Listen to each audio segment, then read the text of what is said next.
Chapter 1. I leave home. My name is Robinson. I am from England. I live in a town called York. My father is a good man. He wants me to live a quiet life. He wants me to stay safe. But I don't want that. I want to see the world. I want to go to sea. I want to travel far. My father says no. He says, "The sea is dangerous. Stay home. You will be happy here." I don't listen. My heart says, "Go." I want more than quiet streets and safe work. One day I meet a friend. He is going on a ship. He says, "Come with me." Just one trip. I don't tell my parents. I say nothing to my mother. I say nothing to my father. I just leave. I feel excited. I feel free. The ship is big. The sky is blue. The wind is strong. I look at the sea and smile. This is my dream. But dreams can change. On the first night, the wind grows louder. The ship starts to shake. The sky turns dark. Rain falls hard. Waves hit the ship. The water comes over the side. I hold the rope tight. I feel fear in my chest. I want to go home. I think, why did I leave? But it's too late now. The storm stops in the morning. The sun comes out. The sea is calm. But I am not calm. I feel lost inside. My friend laughs and says, "That was nothing. Real storms are worse." I try to smile, but my heart is heavy. The ship goes on. We reach a port in a new city. I think about going home. I want to write to my father, but I don't. I stay quiet. I tell myself, one more trip. I find a new ship. This one is bigger. The captain is kind. He teaches me about the sea. He says, "Watch the sky. Watch the wind. The sea has moods." I listen. I learn. I write in my small book. I write simple words. I write what I see, what I hear, what I feel. The sea teaches me every day. Then one day, something bad happens. A pirate ship finds us. Men with guns come on board. They take the ship. They take everything. They take me too. I am now a prisoner. They take me to a far land. I do not know the name. The people speak strange words. I do not understand. I miss home. I miss my father. I miss the safe streets of York. But I do not cry. I look for a way out. I wait. I watch. I plan. I work for a man by the sea. He owns boats. He gives me small jobs. I carry water. I clean fish. I learn their words. Slowly, I understand them. One day, he lets me go on a fishing boat. I smile. I say thank you. But inside, I think, this is my chance. I look at the sea. I look at the boat. I think about freedom. I think about escape. I know I must act soon. I cannot stay here forever. I left home to see the world. But now I just want to survive. The sea called me once. It gave me dreams. Now, it holds my hope. Chapter 2. I plan to escape. Every day I go to the sea. I work on the boats. I smile at the men. I say little. I stay quiet. But in my mind I am not quiet. My mind is loud. It makes a plan to escape. I cannot live here forever. I am a prisoner. I want to be free. I think about the sea. The sea took me from home, but now the sea is my only hope. The man I work for trusts me. He lets me go fishing. I go with 2 other men. One is a young boy. His name is Yuri. He is kind. He listens. He works hard. The other is a guard. He has a knife. He does not smile. But one day the man says, "Take the boat. Go fishing. Bring back many fish." I say yes. I hide my fear. This is the chance I was waiting for. We go out early. The sun is low. The sea is quiet. I sit in the boat and watch the land. It gets smaller and smaller. We go far. Then I take the boat in another direction. The guard looks at me. "Why this way?" he says. I smile.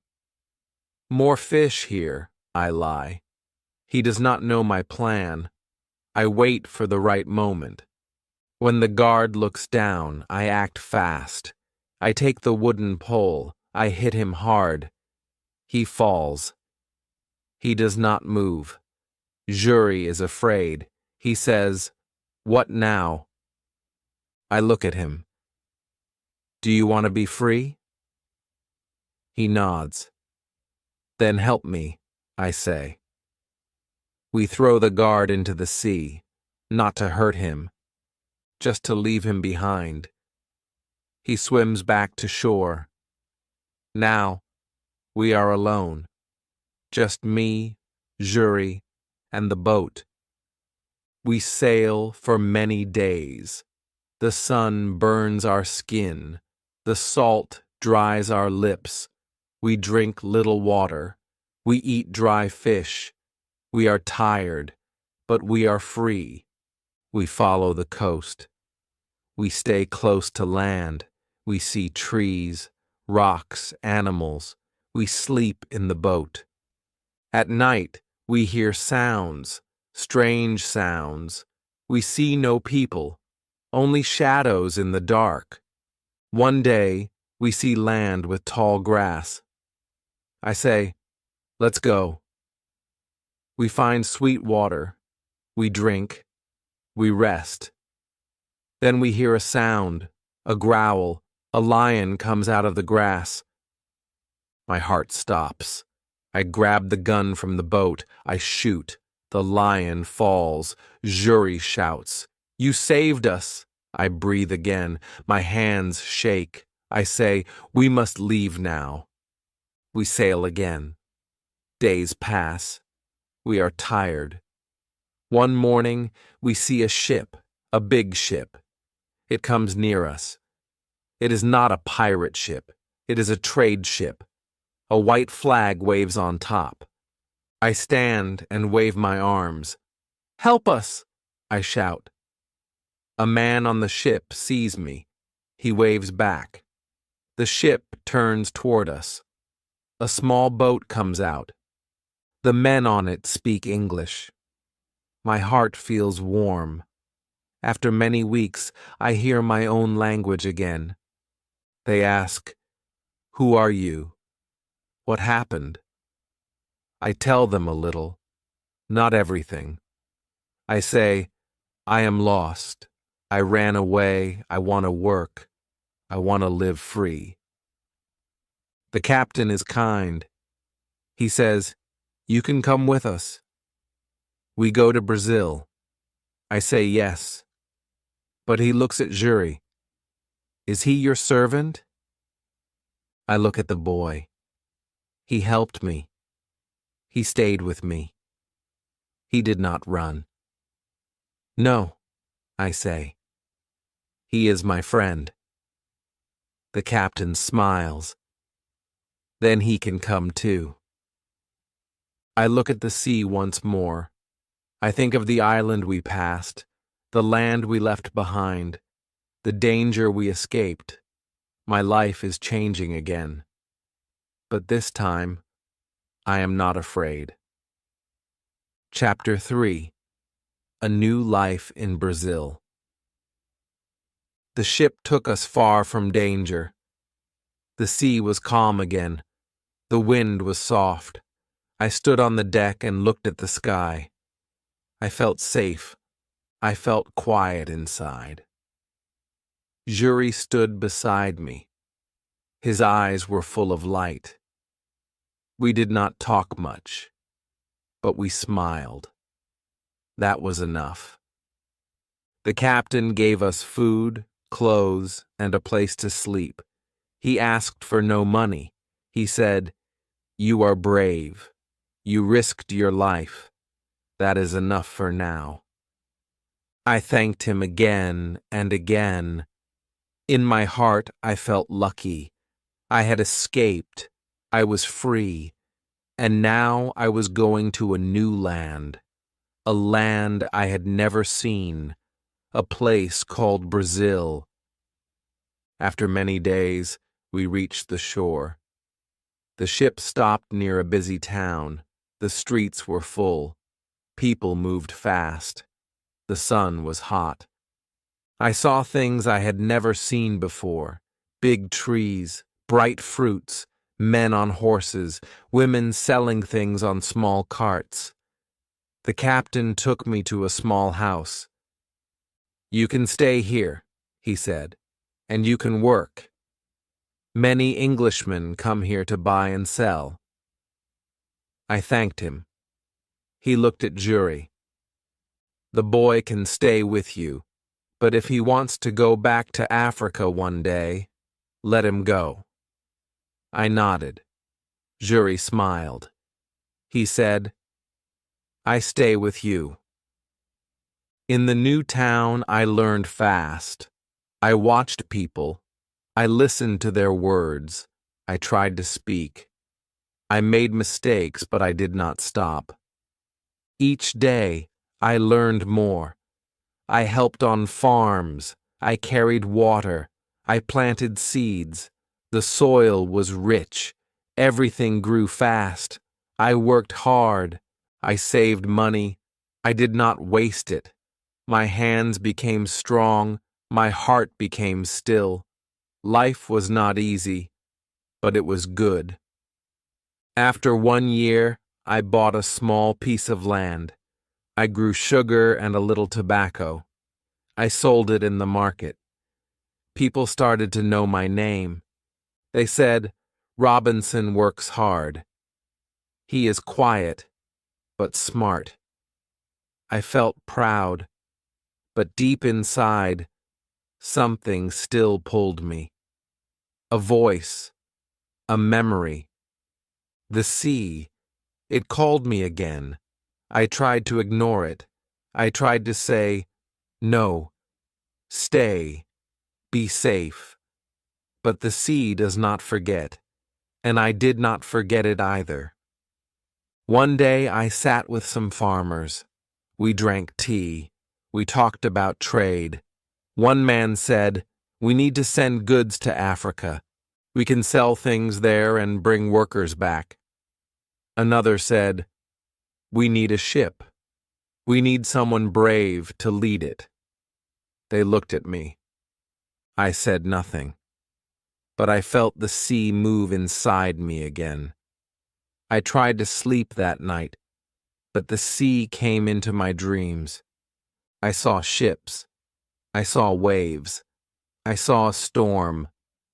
I woke up sweating, but still, I said yes. I sold part of my land. I gave Jury his freedom. I said, "You are free now. You stayed with me. You helped me. You are my friend. You can go where you want." He looked at me. He did not speak for a while. Then he said, "I will never forget you." We shook hands. Then he left.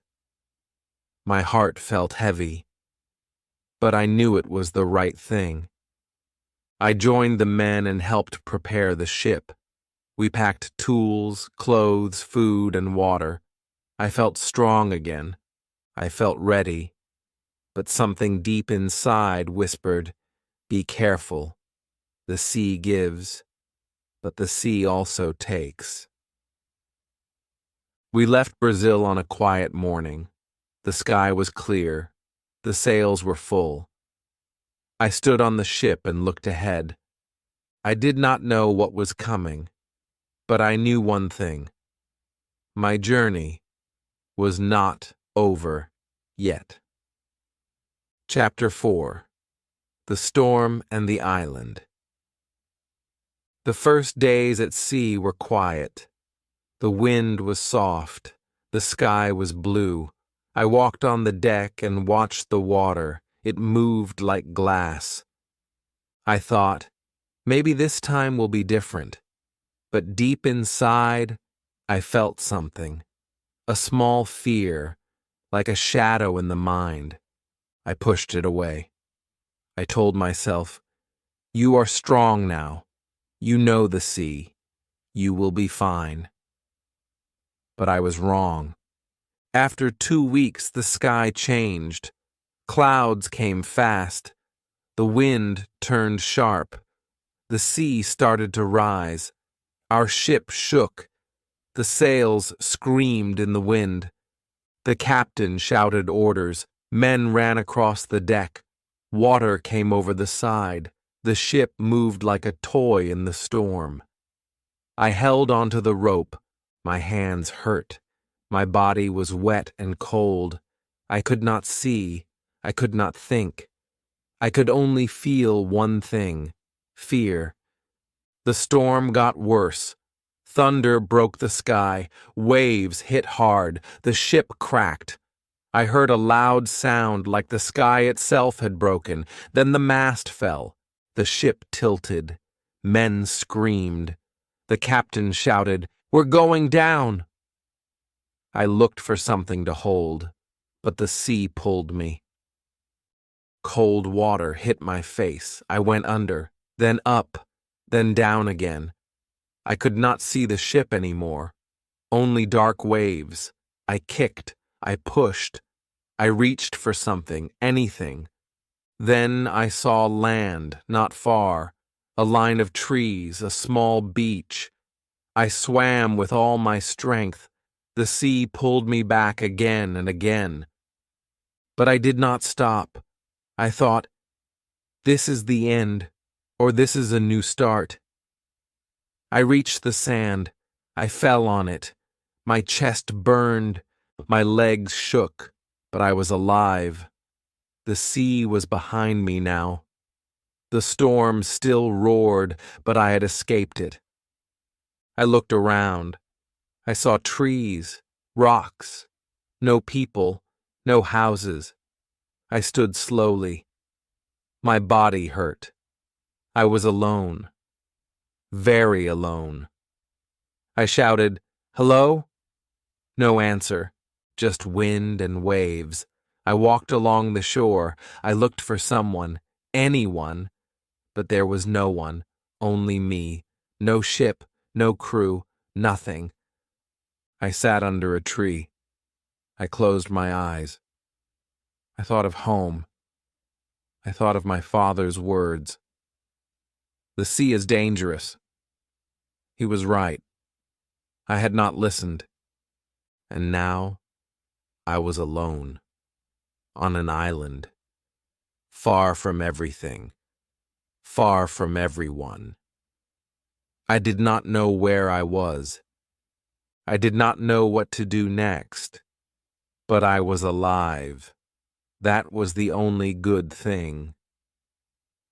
The next day I walked along the beach. I saw something in the water, a part of the ship, floating.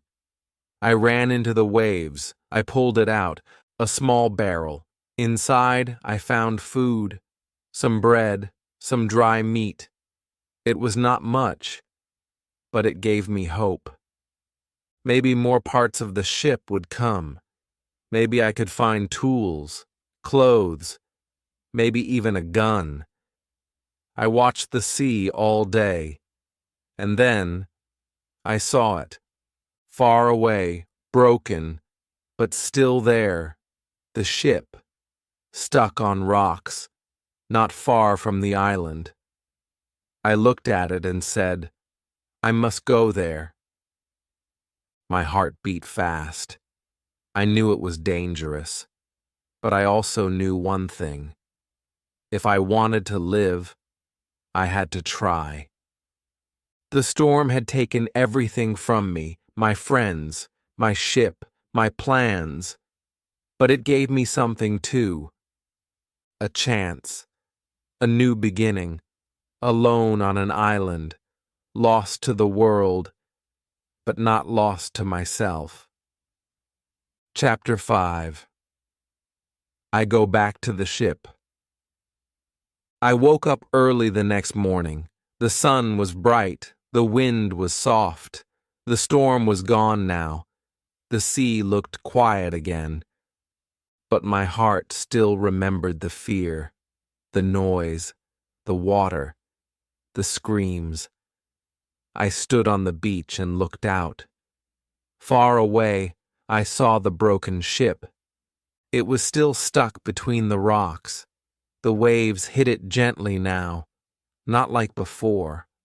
I thought, maybe I can go there. Maybe I can get something from the ship. I knew I needed food, tools, clothes, anything to help me live. The island was big, but it was empty. I had no house, no fire, no knife.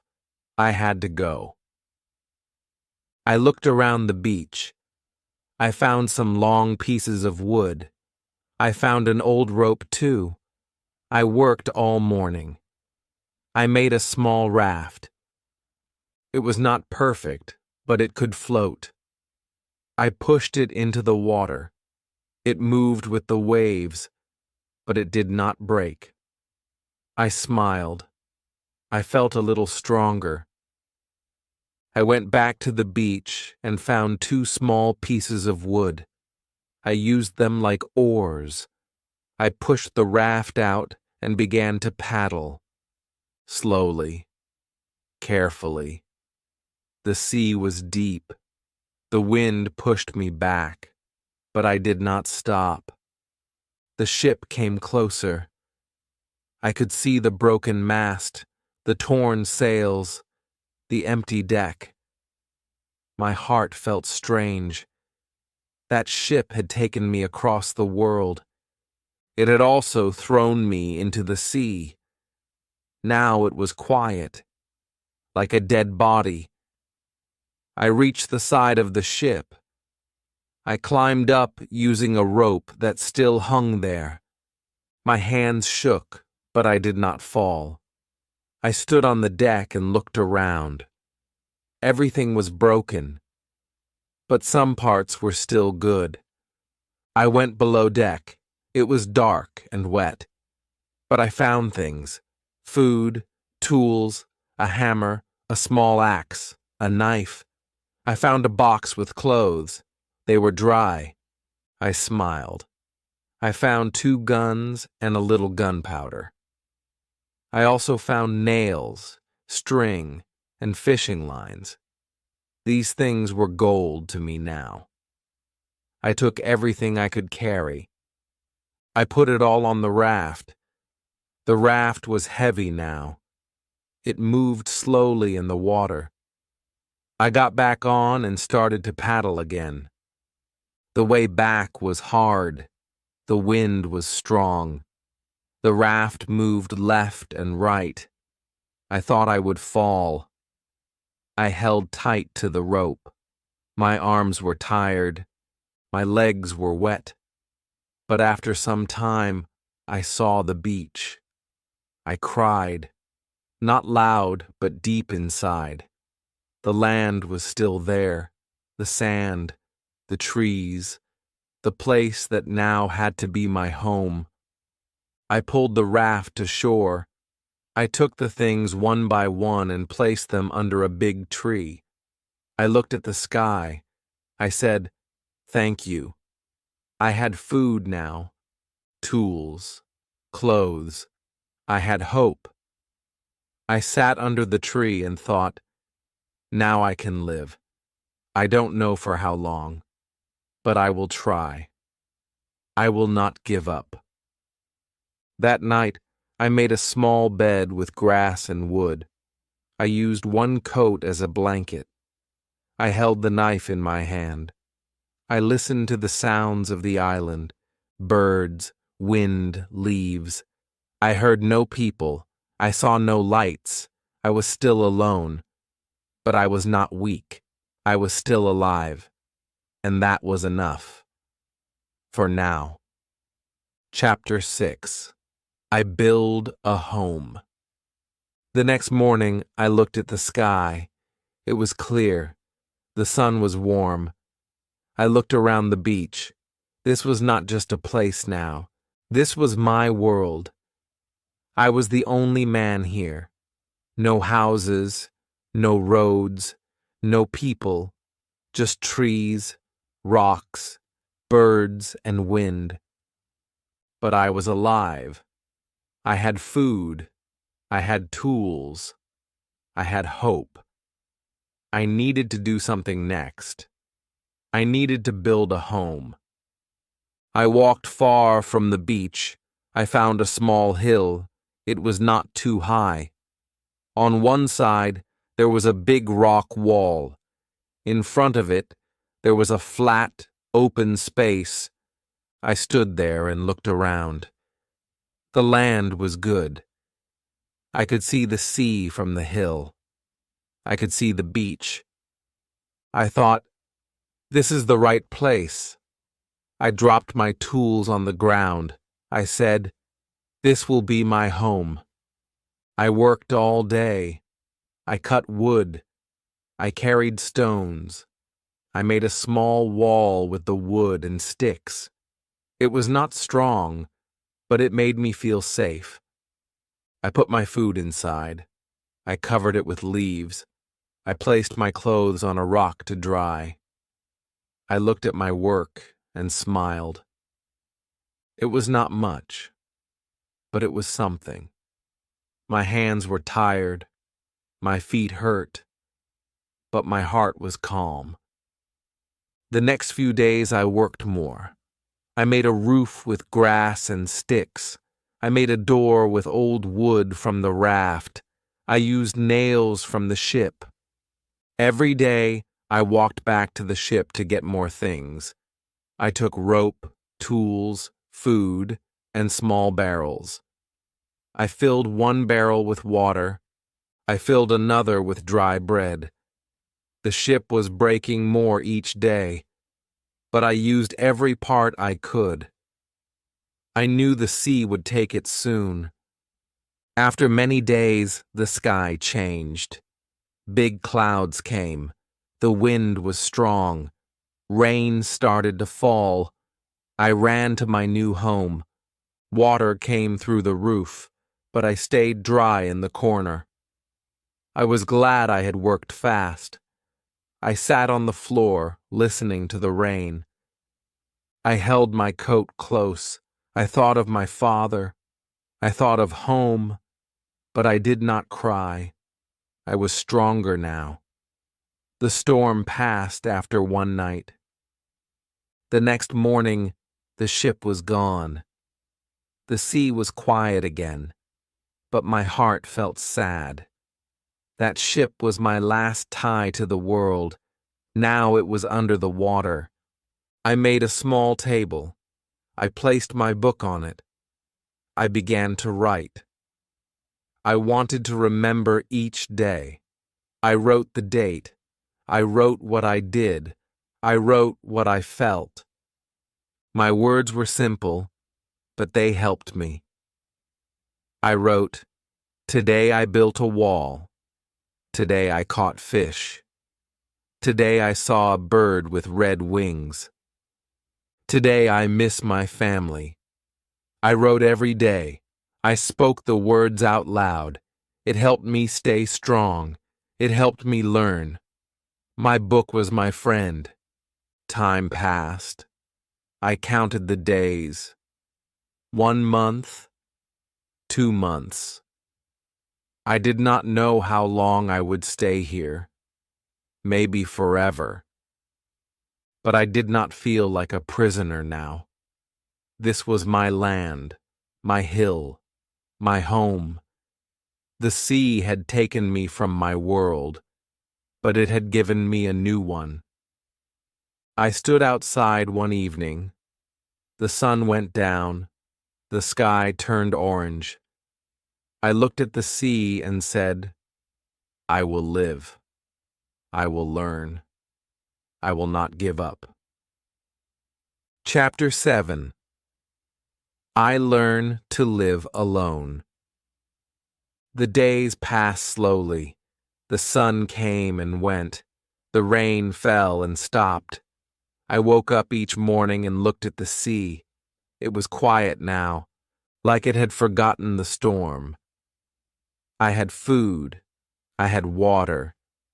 I had a small home, but I had no people, no voice to talk to, only birds, only wind, only silence. At first, the silence made me sad. I wanted to speak. I wanted to listen. But no one answered.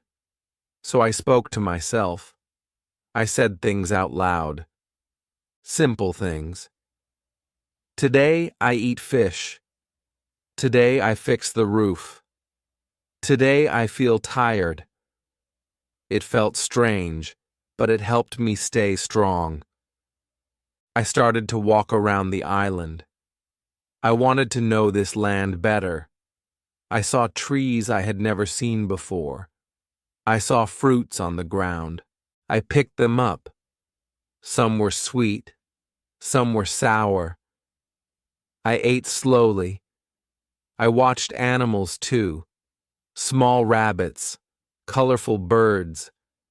I followed their paths. I watched their habits. I wanted to learn how they lived. I wanted to live like them, quiet and safe. I found a small stream. Clean water flowed there. I drank from it. It tasted fresh. I said, "Thank you," to the land.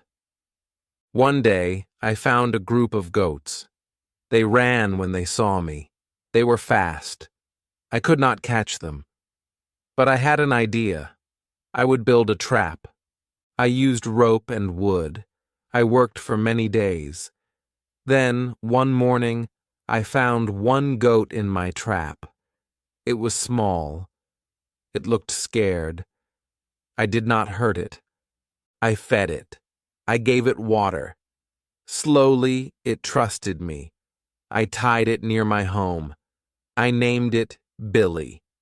Now I had a friend. A small goat, but a friend. I spoke to it every day. I said, "Good morning, Billy." I said, "Don't be afraid. I am your friend." It did not answer, but it stayed near me. That was enough. I also learned to fish better. I made a fishing rod with string and a stick.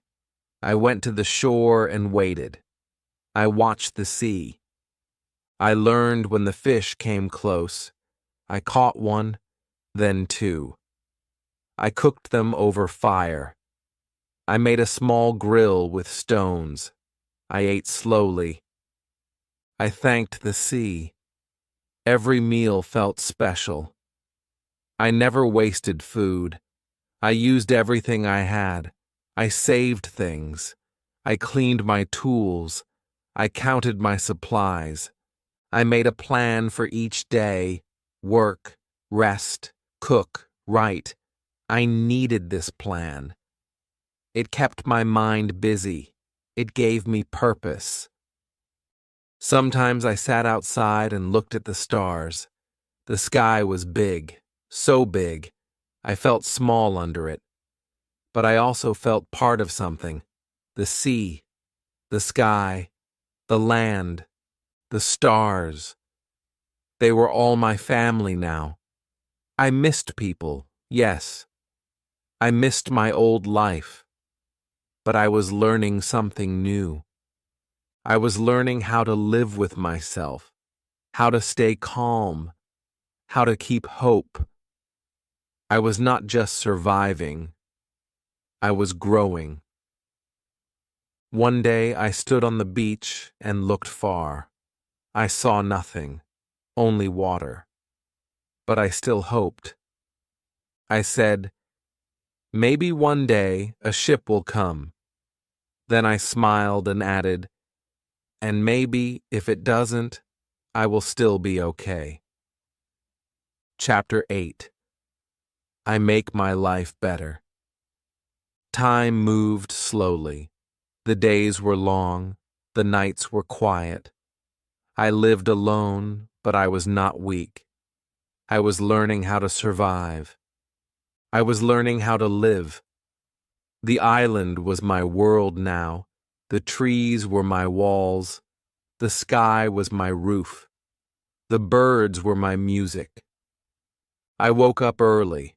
I worked all day. I built. I hunted. I fixed. Every little thing gave me strength. Every little task gave me hope. I made my home stronger. I found more wood. I added walls around my shelter. I used stone and clay.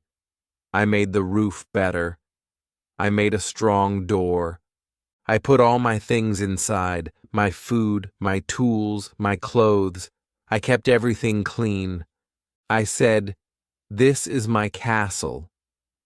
It was not big. It was not pretty. But it kept me safe.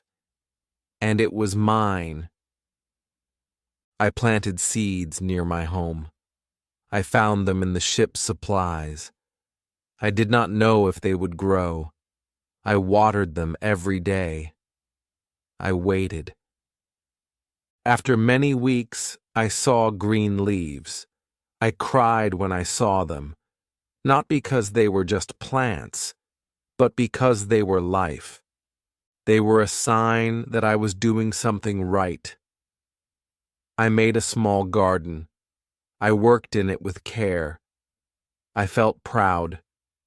My goat, Billy, stayed near me. I built a small fence for him. Later, I caught another goat, then one more. I made a little farm. I gave them names. I spoke to them. They listened. Maybe they didn't understand, but I felt heard. I felt less alone. I made milk from them. I boiled it. I drank it slowly. It tasted sweet and warm. I thanked the goats every day. I said, "You are my friends. Thank you." I also made a calendar. I took a piece of wood. Each day I cut one line on it, a small mark. Day by day I counted time. 1 month, 2 months, 6 months, 1 year. I was still here, still alive, still learning. I looked at my own face in the water. My beard was long, my hair was wild, but my eyes were calm. My face had changed, but my heart was steady now. Some nights I sat near my fire. I looked at the flames. I thought about my father, about York, about the life I left. I said to myself, maybe I made a mistake. Maybe I should have stayed home. But then I looked around. I saw my home, my garden, my goats, my tools, my fire. And I said, but maybe this is who I am now. I taught myself new things. I made pots from clay. I used fire to make them hard. Some broke, some stayed. I made a chair. I made a shelf. I made a knife from stone. Every day I learned something new. I made mistakes. I failed. But I always tried again. Slowly, the island became my school, my teacher, my test, and I passed each lesson with my hands and my heart. I had no one to clap for me, no one to say good job, but I knew I was doing well. I could see it. I could feel it. I was not just alive. I was living, fully, deeply. I stood on the beach at sunset and whispered, "Thank you, God. Thank you for keeping me here. Thank you for giving me strength." Chapter 9. I See a Footprint. One morning I woke up early. The air was cool, the sky was blue. I walked outside to check my goats. They were fine. I gave them food. I spoke to them. They followed me around. I smiled. Then I walked down to the beach. I often walked there in the morning. It helped me think. It helped me feel calm. I listened to the waves. I watched the birds. I walked slowly across the sand. But this morning was different. I saw something on the ground. It stopped me. My heart jumped. I bent down. I looked again. I did not believe my eyes. It was clear. It was deep. It was real. A footprint. One single footprint in the sand. Not mine. Not from my foot. Someone else had been here. I stood up and looked around. I saw no one. I called out, "Hello?" No voice came back, only the wind. I ran to the trees.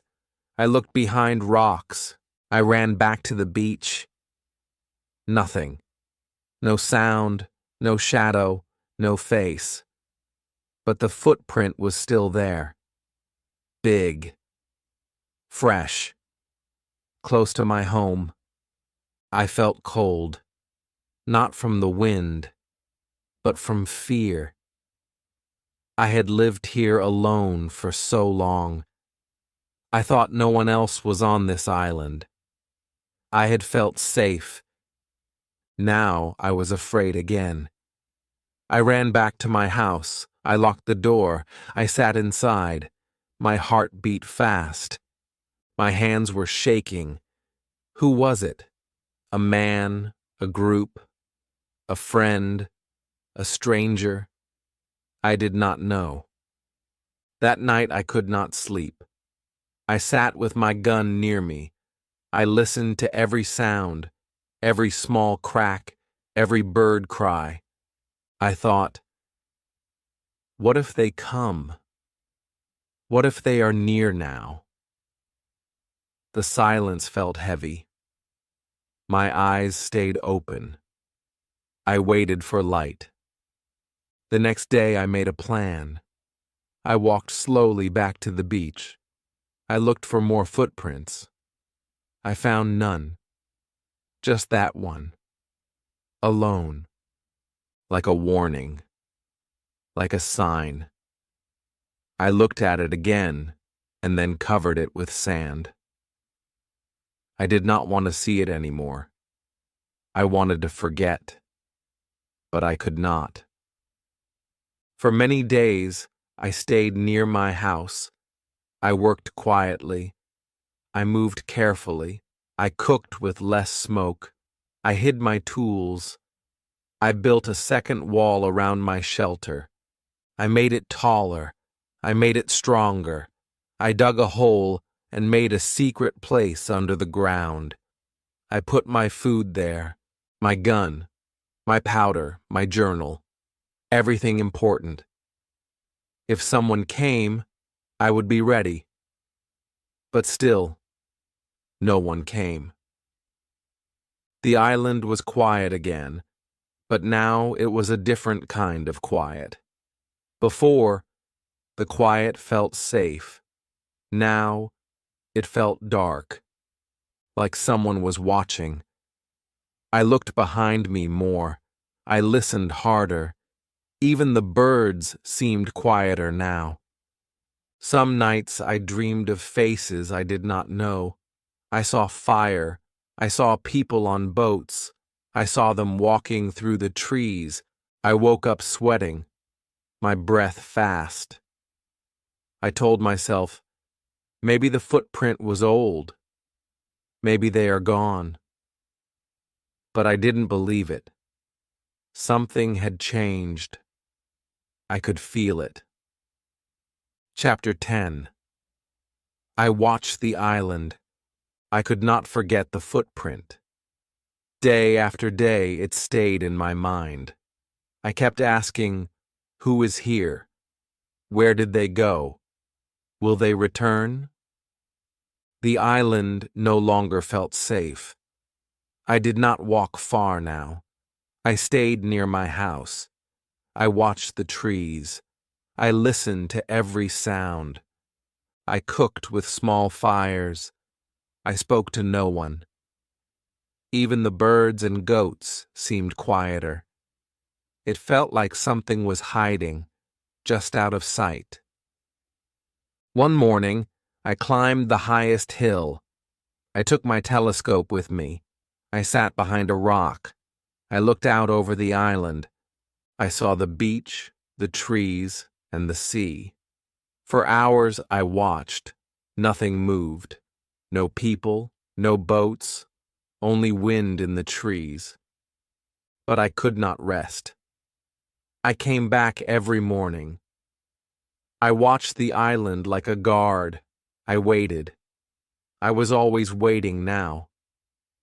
Then one day, I saw something new. Far on the other side of the island, I saw smoke, a small fire, not from trees, not from lightning, a human fire. Someone was there. My hands began to shake. I held the glass tight. I looked again. Still smoke.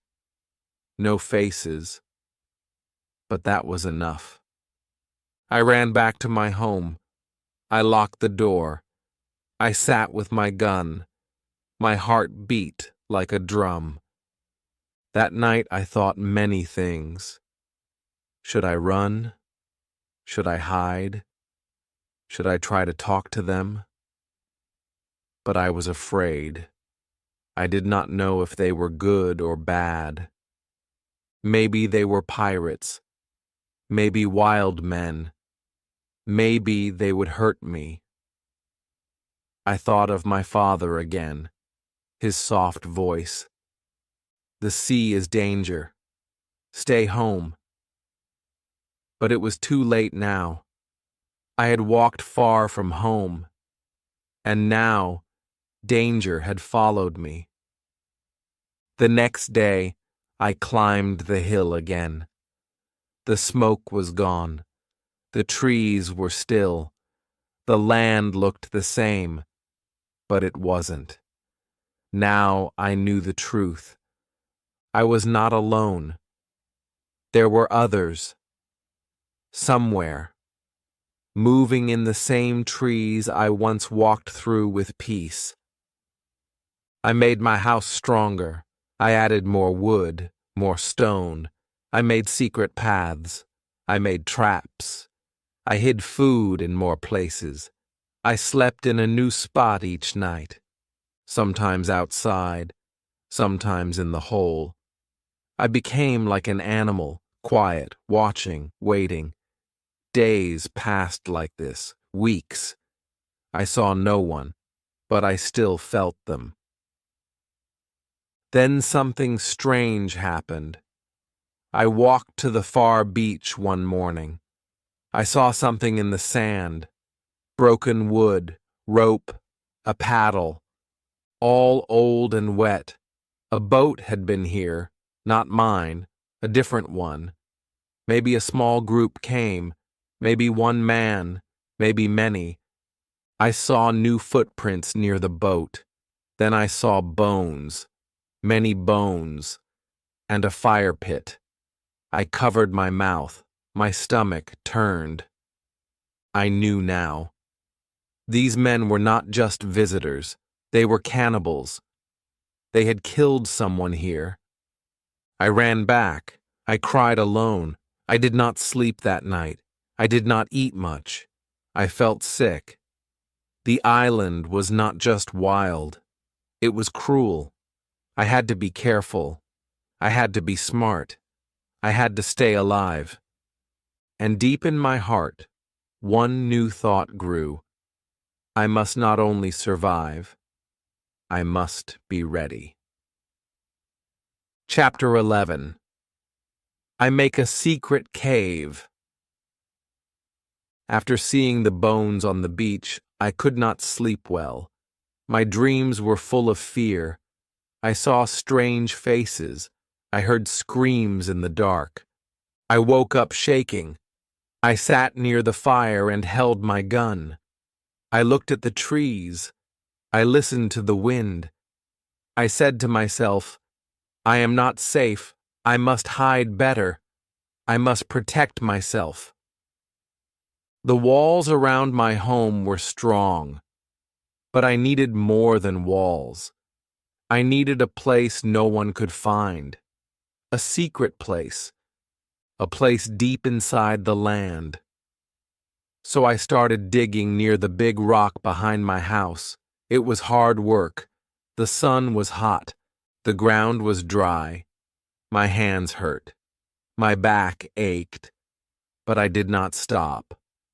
I worked every day. Bit by bit, I made a small cave. Inside the cave, it was cool and dark. I brought in dry food, clothes, and powder. I placed them in barrels. I used wood to make shelves. I lit a small candle. The cave became my new room. I made a secret door from tree branches. From outside, no one could see it, not even from up close. Now I felt safer. If the men came again, I would hide here. They would not find me. Not in this cave. I also changed my life outside. I walked less. I stayed close to home. I watched the beach from far away. I climbed hills but stayed low. I made no noise. I made no smoke. I cooked only at night.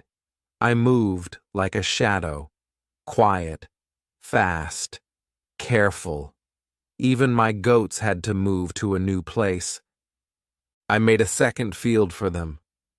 I built it deep in the trees, hidden from the beach.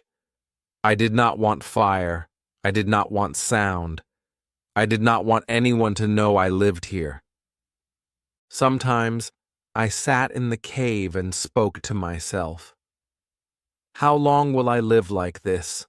I asked. Will they come back? Will they find me? Will I die on this island? The silence answered me, but the silence gave no promise, so I prayed. I closed my eyes and said, God, help me stay strong. Help me not to fear. I wrote everything in my journal. I wrote with simple words. Today, I built a door. Today, I moved the food. Today, I heard birds, but no voices. Today, I watched the sea. My journal helped me stay calm. It helped me think clearly. Even when the world outside felt dark, the words on the page gave me light. One night, I heard a sound, a loud one. I woke up. I grabbed my gun. I stood still. Then I heard it again. A sharp scream. It came from far away. It echoed through the trees. I did not move. I waited. It stopped. Then silence again. Long, cold silence. I did not sleep again that night. The next morning, I climbed the high rock. I looked far across the land. I saw something on the sand. Many figures, small from far, but I knew they were men. They were back. But I was ready now. Chapter 12. I watched the strangers. I lay flat on the rock. I held my telescope in my hands. I looked down at the beach. I counted the men. There were 6, then more, 11 men. They were tall and strong. Their skin was dark. They wore little clothes. They carried sticks and knives. They walked slowly. Some laughed, some shouted. Then I saw something that made my heart stop. They were not alone. 2 other men were with them. But these men had ropes on their hands. They were tied, prisoners. They looked weak. They looked scared. My hands began to shake.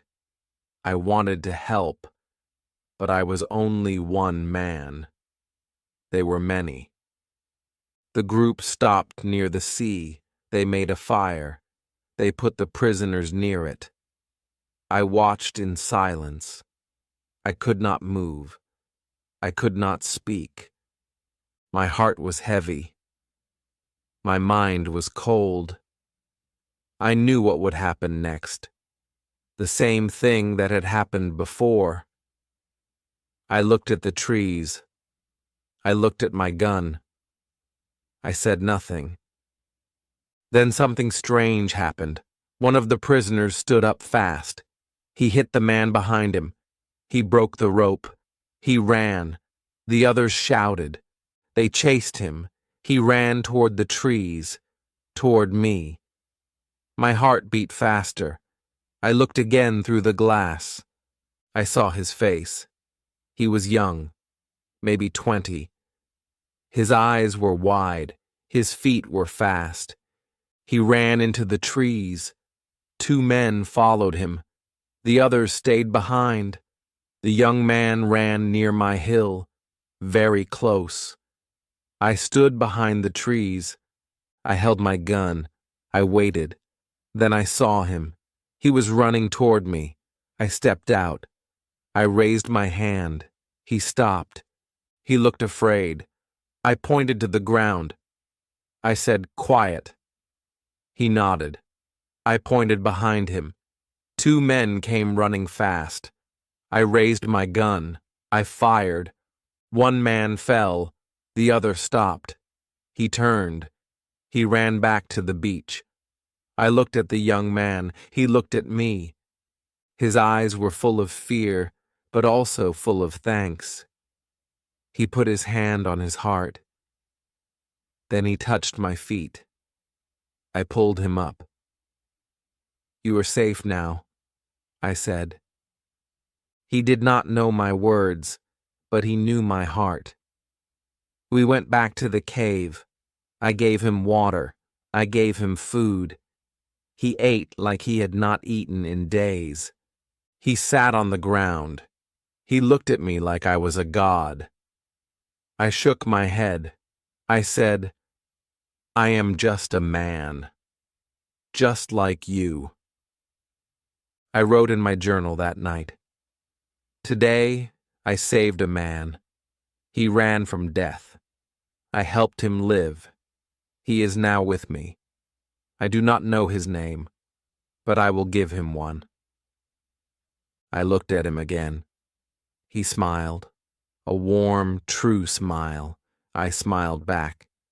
"Your name is Friday," I said, "because today is Friday." He said nothing, but his eyes spoke to me. Chapter 13. I teach Friday. Friday stayed with me. He did not try to run. He did not try to hide. He followed me everywhere. He watched everything I did. His eyes were full of light. He was strong, fast, young, but also calm and kind. He did not speak my words, but he smiled when I smiled. He helped me with work. He brought water. He gathered wood. He fed the goats. He never asked for anything. He only looked at me with respect. I was not his master, but he treated me like one. And I wanted to treat him like a friend. I wanted to teach him English. I pointed to myself and said, "Robinson." He smiled. Then he pointed to himself and said, "Friday."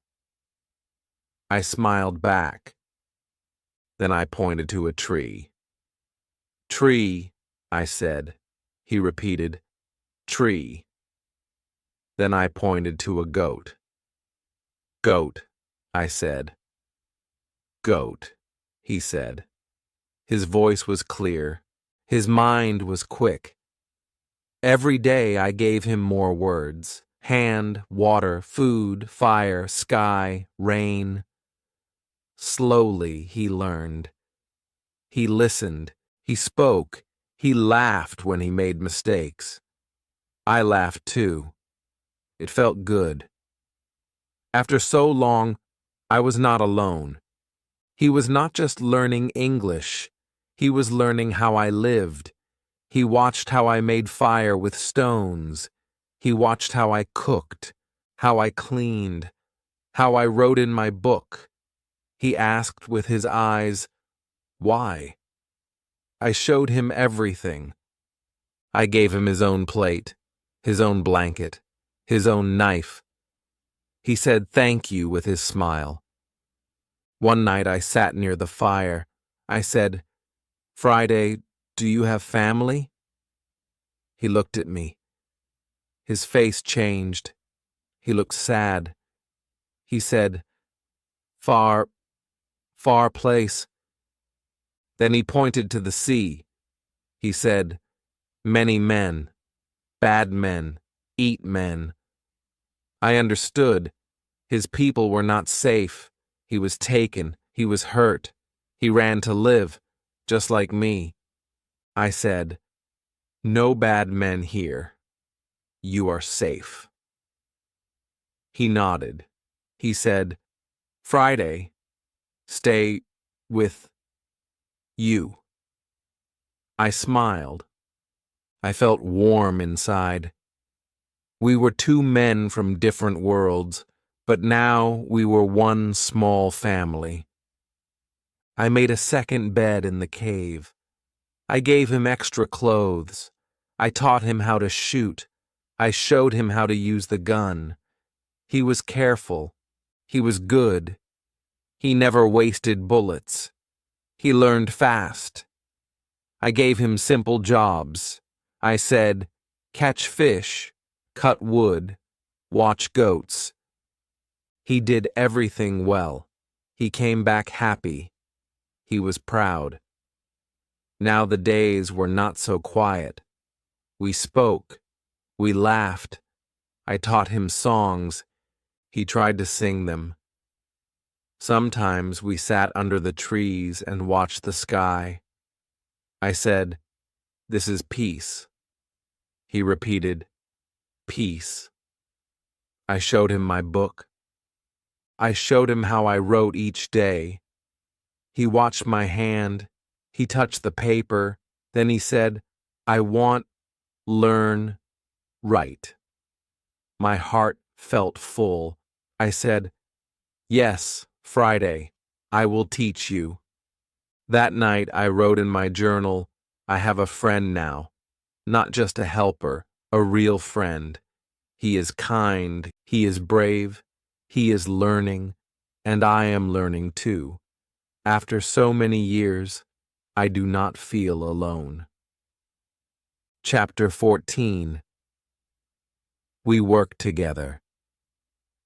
Friday woke up early every day. Before the sun came up, he was ready to work. He went to the goats. He brought fresh water. He cleaned the tools. He smiled when he saw me. I smiled back. I did not need to ask him anything. He already knew what to do. I was not his master. He was not my servant. We were two men, helping each other, living together. We built many things side by side: a bigger fence for the goats, a small tower near the beach, a new room beside the cave. We cut wood together. We carried stones together. Sometimes we did not speak much, but we worked with peace. I thought, I am not alone now. This life is hard, but it is better with him. I gave him more words each day. He remembered everything: sky, stone, paper, sleep, gun, write. I showed him how to hold a pen. He smiled. He made letters with his hand. They were not perfect, but they were good. I said, "Very good, Friday." He laughed and clapped. It felt like a school. But we were both students. We learned from each other. I learned his way. He learned mine.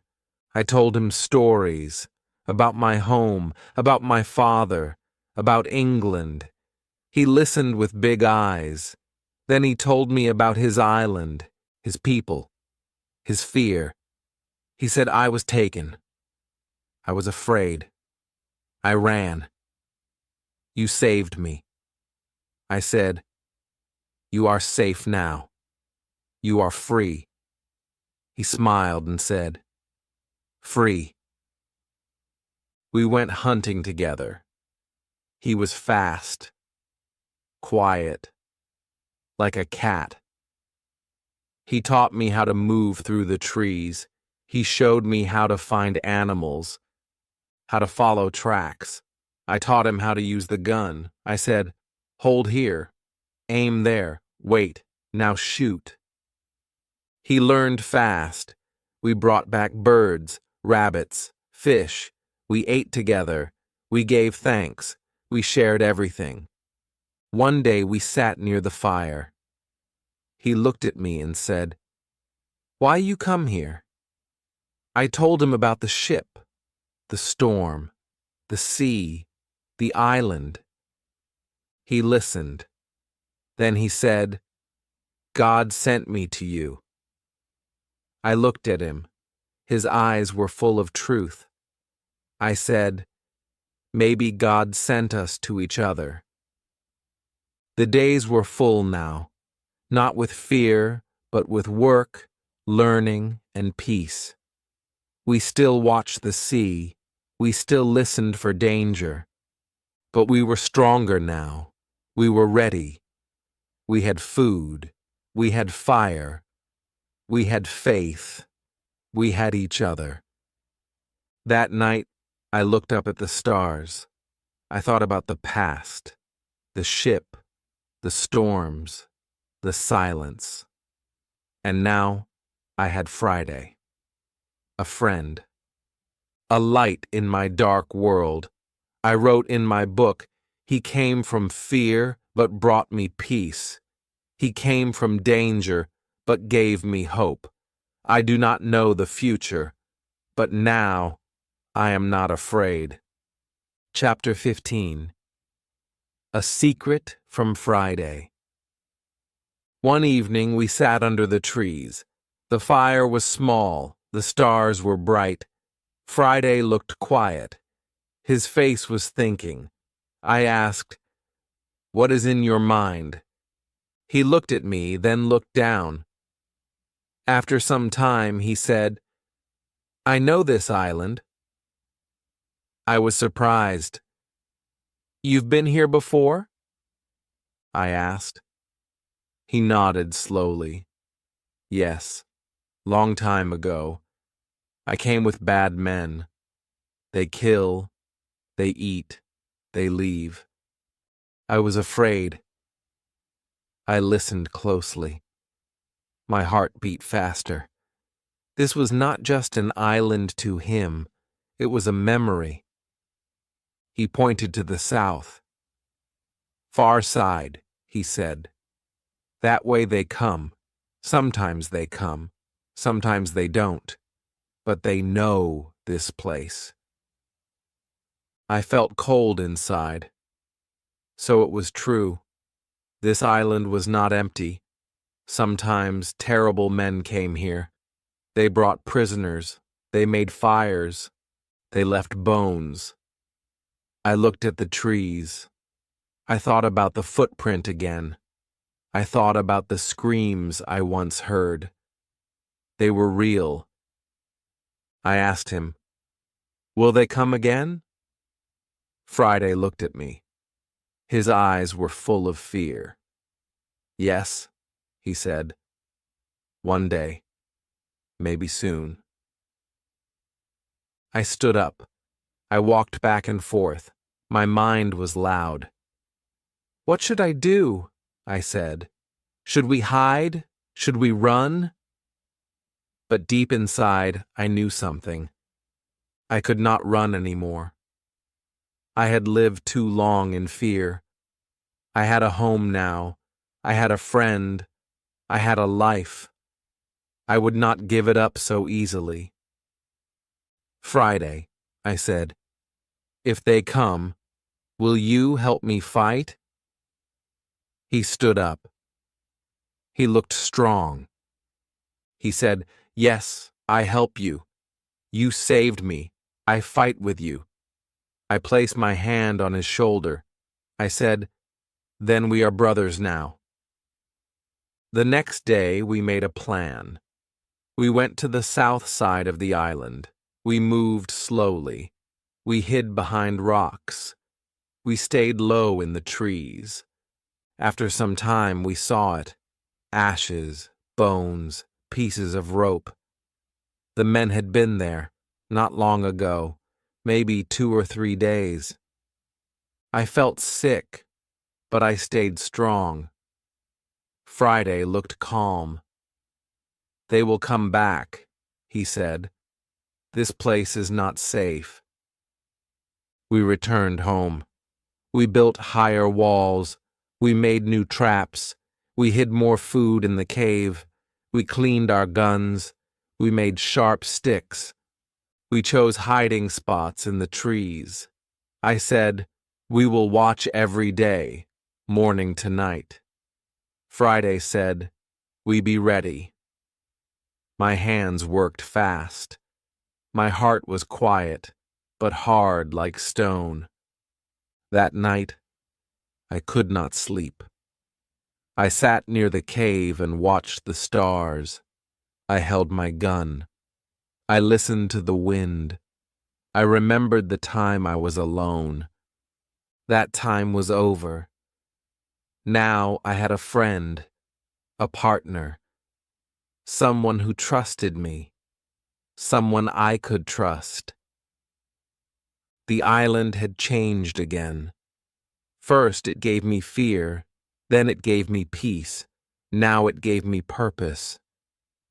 I wrote in my journal, "If they come, I will not run. I will stand. I will fight. Not just for myself, but for Friday too. This island is our home now, and we will protect it together." Chapter 16. The Day They Came. The morning was quiet, too quiet. The birds did not sing, the trees did not move, even the wind felt still. I opened my eyes and sat up quickly. Something felt wrong. I looked at Friday. He was already awake. He was not speaking. He was listening. His body was still, but his eyes were sharp. I whispered, "What is it?" He pointed toward the sea. "They are here," he said softly. I felt my chest tighten. The day we feared had come. We climbed the hill and hid behind the rocks. I brought my telescope. I looked down toward the far beach. I saw them, many men in a big canoe. Maybe 20. They landed on the sand. They jumped out, laughing and shouting. I counted them. 18. Strong and wild. They had long sticks and knives, and they had prisoners again. 3 men, tied, weak, lost. My hands began to shake. I had never fought so many men. I looked at Friday. He was calm. His face was hard. He said, "Now we fight." I nodded. I did not want to fight, but we had no choice. If we waited, the prisoners would die. And maybe one day, we would be next. We had to stop them. I said, "We save the prisoners, but we must be smart. We must be fast." We took our guns. We took our knives. We moved through the trees, step by step, slow, quiet, careful. We stayed low. We waited behind thick bushes. We watched the men dance and shout. 2 of them stood near a prisoner. 1 raised a knife. The man on the ground cried. That was it. I stood up.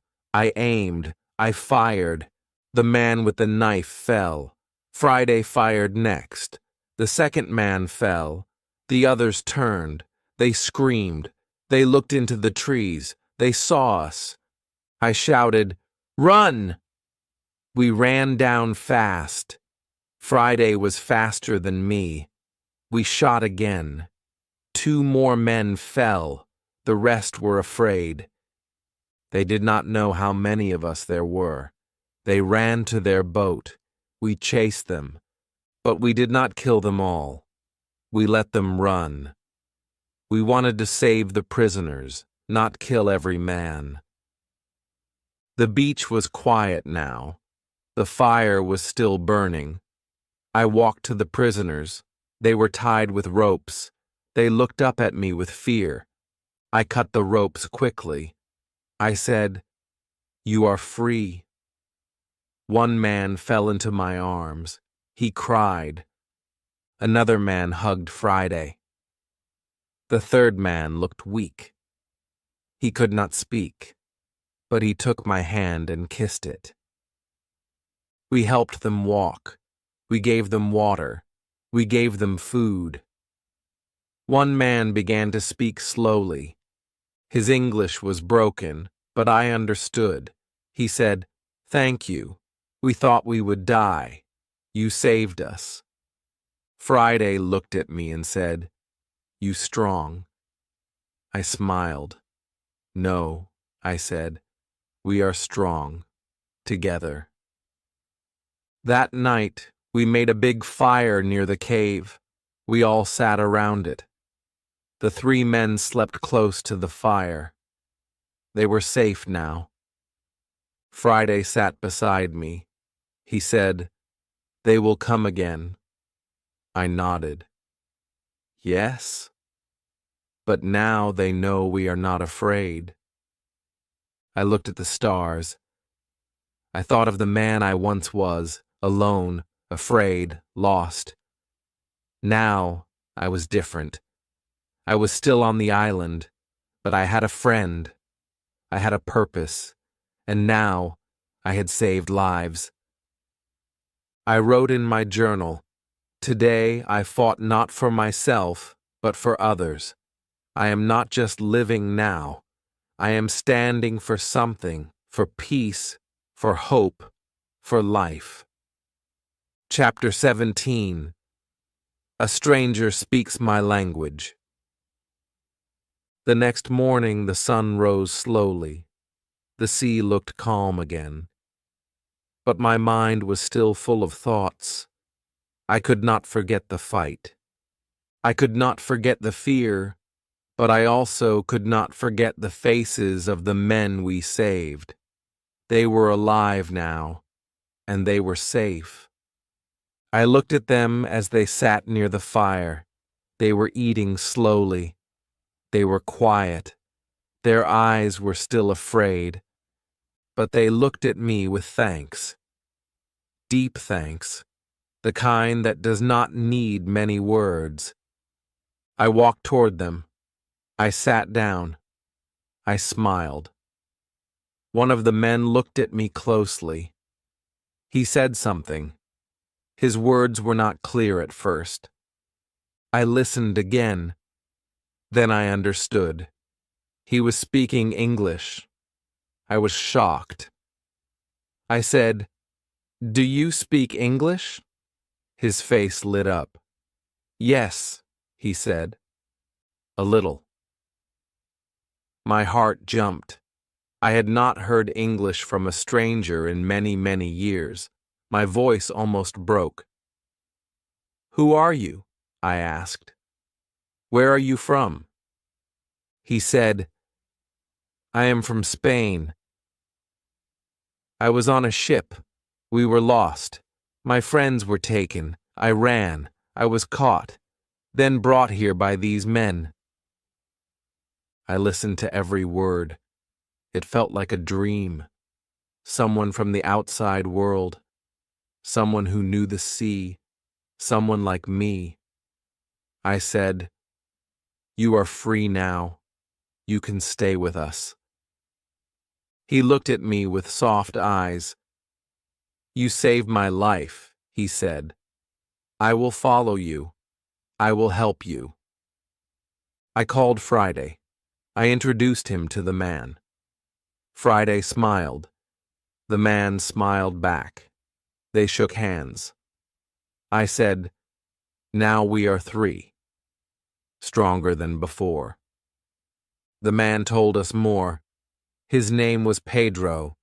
He was kind. He was smart. He helped the other two men who were still weak. He cooked for them. He cleaned their cuts. He told them they were safe. He gave them peace. I watched him. I thought, this man brings healing.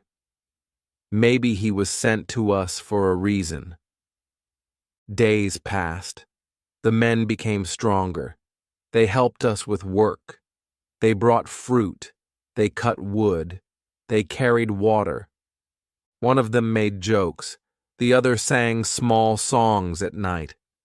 The cave was full of new sounds now, human sounds, happy sounds. It was no longer a place of hiding. It was a home. One night, we all sat by the fire.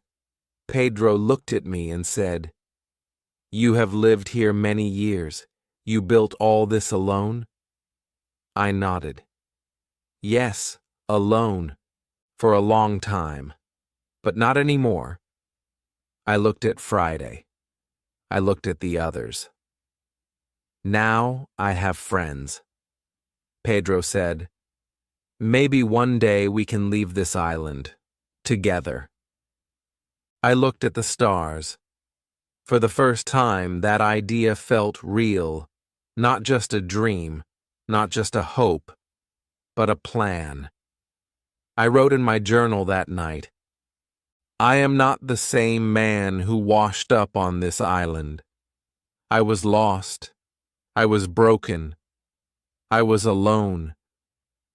Now I have a reason to wake up each day. I have friends. I have strength.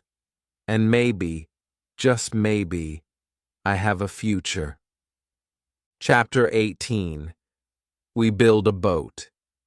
Every day now felt full. Full of voices, full of footsteps, full of life. No longer was I just one man walking on sand. I heard Friday's laugh. I heard Pedro's stories. I heard the other two men singing in the morning. My island was still quiet, but not lonely. The trees still stood tall, but now we stood with them. The sky was still wide, but now our dreams were wider. One evening after dinner, Pedro came to me. His face was calm, but serious. He said, "I want to ask you something." I looked at him and said, "Go ahead." He said, "Can we leave this island? Can we build a boat?" I stayed quiet for a moment. My eyes looked at the sea, so wide, so deep. Then I looked at the men, all healthy now, all strong, all ready. I think we can, I said. The next day we went to the forest. We looked for the biggest tree, one that was strong but not too thick. We found one near the river. Friday touched the bark and said, "Good." We began to work. We cut it slowly, carefully. It took many days. Our hands were tired. Our clothes were wet with sweat. But we smiled, because every cut was hope. Every drop was a step toward freedom. When the tree fell, we cheered. We cleaned it. We shaped it. We turned it into the body of a boat, long and wide, strong and light. We used ropes. We used fire. We used all we had. We brought wood from the old ship. We found cloth to make a small sail. We worked every day. We ate together. We slept under the stars. And the boat began to look like a real boat, a boat that could ride the sea. One night, I sat alone. I thought of England. I thought of my father. His soft voice came back to me. "The sea is danger," he had said. But now, the sea was also a chance, a road back, a door home. My heart was full of feeling. I missed my home, but I also loved this island. It had changed me. It had made me strong. It had given me Friday. It had shown me who I really was. When the boat was ready, we pushed it to the river. It floated. It moved. We laughed. We jumped in. It was strong. It was fast. It was real. Now we just needed a good day, a clear sky, a soft wind. Pedro said, "Soon we go." Friday said, "Yes, but I will come back one day." I said, "Maybe I will never forget this place." That night, I wrote in my journal, "We made a boat, not with many tools, not with great skill, but with hope, with hands, with hearts. We are not running away. We are sailing toward a new life. This island will always be part of me. But now, it is time to begin again." Chapter 19. A ship appears.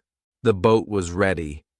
It stood in the water like a sleeping bird, strong, silent, waiting. Every day we checked the sky. We watched the wind. We packed food. We packed water. We made small bags with powder and bullets. We said little, but we all felt the same. Something was coming. A new chapter. A new life. Then, one afternoon, everything changed. Friday came running from the beach. His face was full of shock. He shouted, "Ship! Ship!" I stood up quickly. My hands shook. "Are you sure?" I asked. He nodded fast. "Big ship. White sails.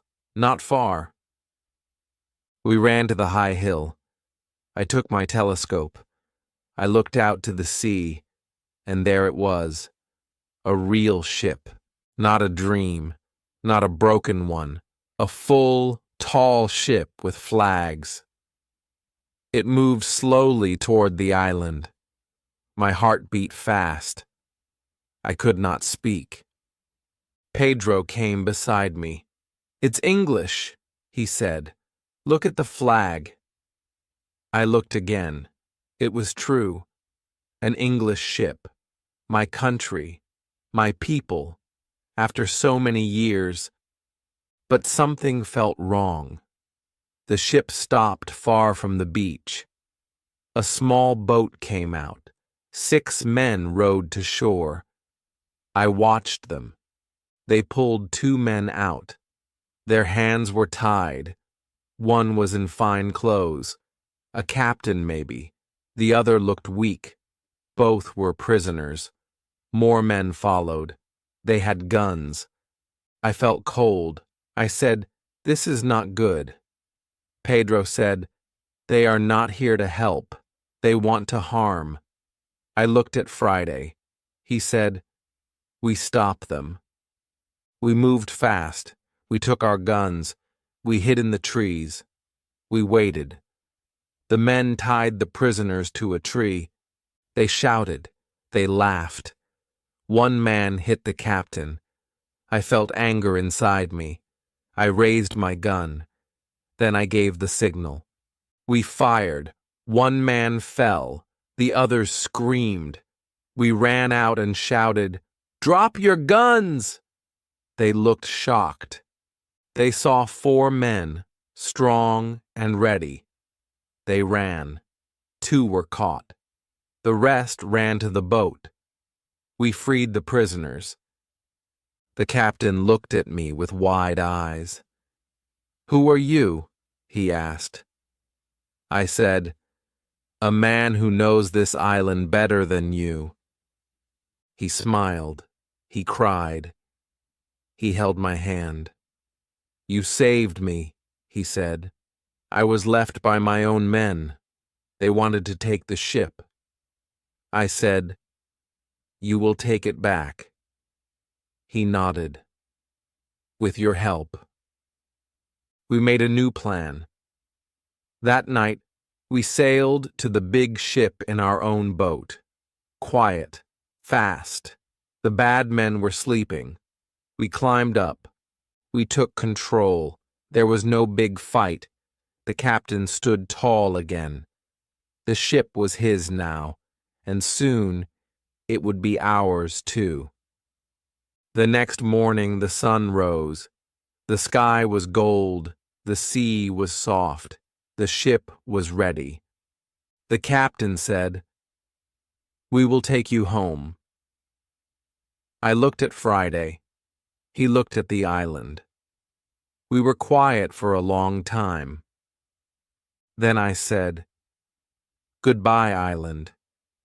You taught me how to live. You gave me pain. You gave me peace. You gave me a new heart." Friday said, "I come with you. But one day I return." I smiled. "And I will never forget you." The ship moved slowly away. I stood on the deck. The island grew smaller. The sea opened wide. After 28 years, 2 months, and 19 days, I was going home. Chapter 20. I see my country again. The ship moved across the sea slowly. The days were long and quiet. The sun was hot. The wind was soft. I stood on the deck and looked at the water. My eyes watched the waves, but my heart looked behind me, back to the island, back to the years I spent there. 28 long years. That island was my prison. It was also my teacher, my home, my friend. I had cried there. I had grown there. Now I was leaving it forever. Friday stood beside me. He looked at the sea with wonder. Every day was new to him, every sound, every bird, every sail. He asked me many questions. I answered them slowly. I taught him new words every day. He was learning fast, just like before. He was still my student, but also my friend, my brother. I knew the world would be strange for him, but I also knew he was strong. After many weeks, the sky changed. The sea grew busy. More ships passed by. The captain smiled. He said, "We are close now." My heart beat faster. I walked to the front of the ship and waited. I said nothing, but my eyes stayed wide. Then, one morning, I saw it. Land. Not just any land. England. My home. Tears filled my eyes. My legs felt weak. I held the side of the ship and whispered, "I'm back." I wanted to run. I wanted to fall to my knees, but I just stood there, watching the land that I had left so long ago. We reached the port. People moved fast. Horses pulled carts. Women sold food. Children laughed. It was loud. It was full. I felt lost in the noise. Everything had changed. Or maybe I had changed. I did not know how to speak to these people. I had not used money in years. I had no house, no family. I had only my name. I walked through the town slowly. Friday stayed close. He looked nervous. So did I. I asked about York, my hometown. I paid a man to take us there. It was far. The roads were cold. The nights were dark. But I did not stop. I needed to see it again. When we reached York, I looked around. So many new buildings, new faces. I walked through the streets and looked for my house. It was not the same. The door was closed. The garden was gone. A stranger lived there now. I asked about my father, about my family, but I learned the truth. My father had died many years ago. My mother, too. My brothers had left the city. I stood on the street in silence, my eyes full of tears. I was home, but I had no one. Friday touched my shoulder. He said softly, "I stay with you." I looked at him and smiled. "Yes," I said, "we are home now, together." That night, I sat in a small room and wrote in my book. I went to sea as a young man. I was foolish. I was wild. I lost everything. Then I found an island. I found pain. I found strength. I found myself. Now I am back. Not rich, not young, but I am alive. And I am not alone. Chapter 21. A quiet life begins again. The days in York were quiet. I walked through the streets like a stranger. Everything looked new, but my heart was full of old memories. I remembered my father's voice. I remembered my home. I remembered the small room where I once read books about the sea. I had dreamed of ships, of lands, of great adventure. And now, after many years, I had returned, but not as a dreamer. I had returned as a man who had seen too much, lost too much, and learned more than he ever wanted. Friday stayed close to me. He watched the people. He listened to the sounds. He was quiet but kind. Some people looked at him with surprise. They had never seen someone like him, but he did not mind. He held his head high. He was proud. I was proud of him, too. I said, "You are safe here." And he smiled. I tried to find someone from my old life. I searched for old friends, old neighbors, but most of them were gone. Some had died. Some had moved away. Some had forgotten my name. The world had changed, and so had I. I felt alone again, but in a different way, not like on the island. This was the kind of alone that comes from time, not from distance. Still, I needed to live. I used the little money I had to buy a small house in a quiet village not far from York. It had a garden, a fireplace, a wooden chair. I planted vegetables with Friday. I read books again. I wrote about my island. I wrote about the storm, the cave, the goats, the fear, the hope. I wrote every detail, every sound, every tear. I wanted to remember it all. I wanted others to read it one day and learn from my mistakes. Friday helped the people in the village. He worked hard. He smiled at everyone. Soon, they liked him. They gave him a small job. He learned more English.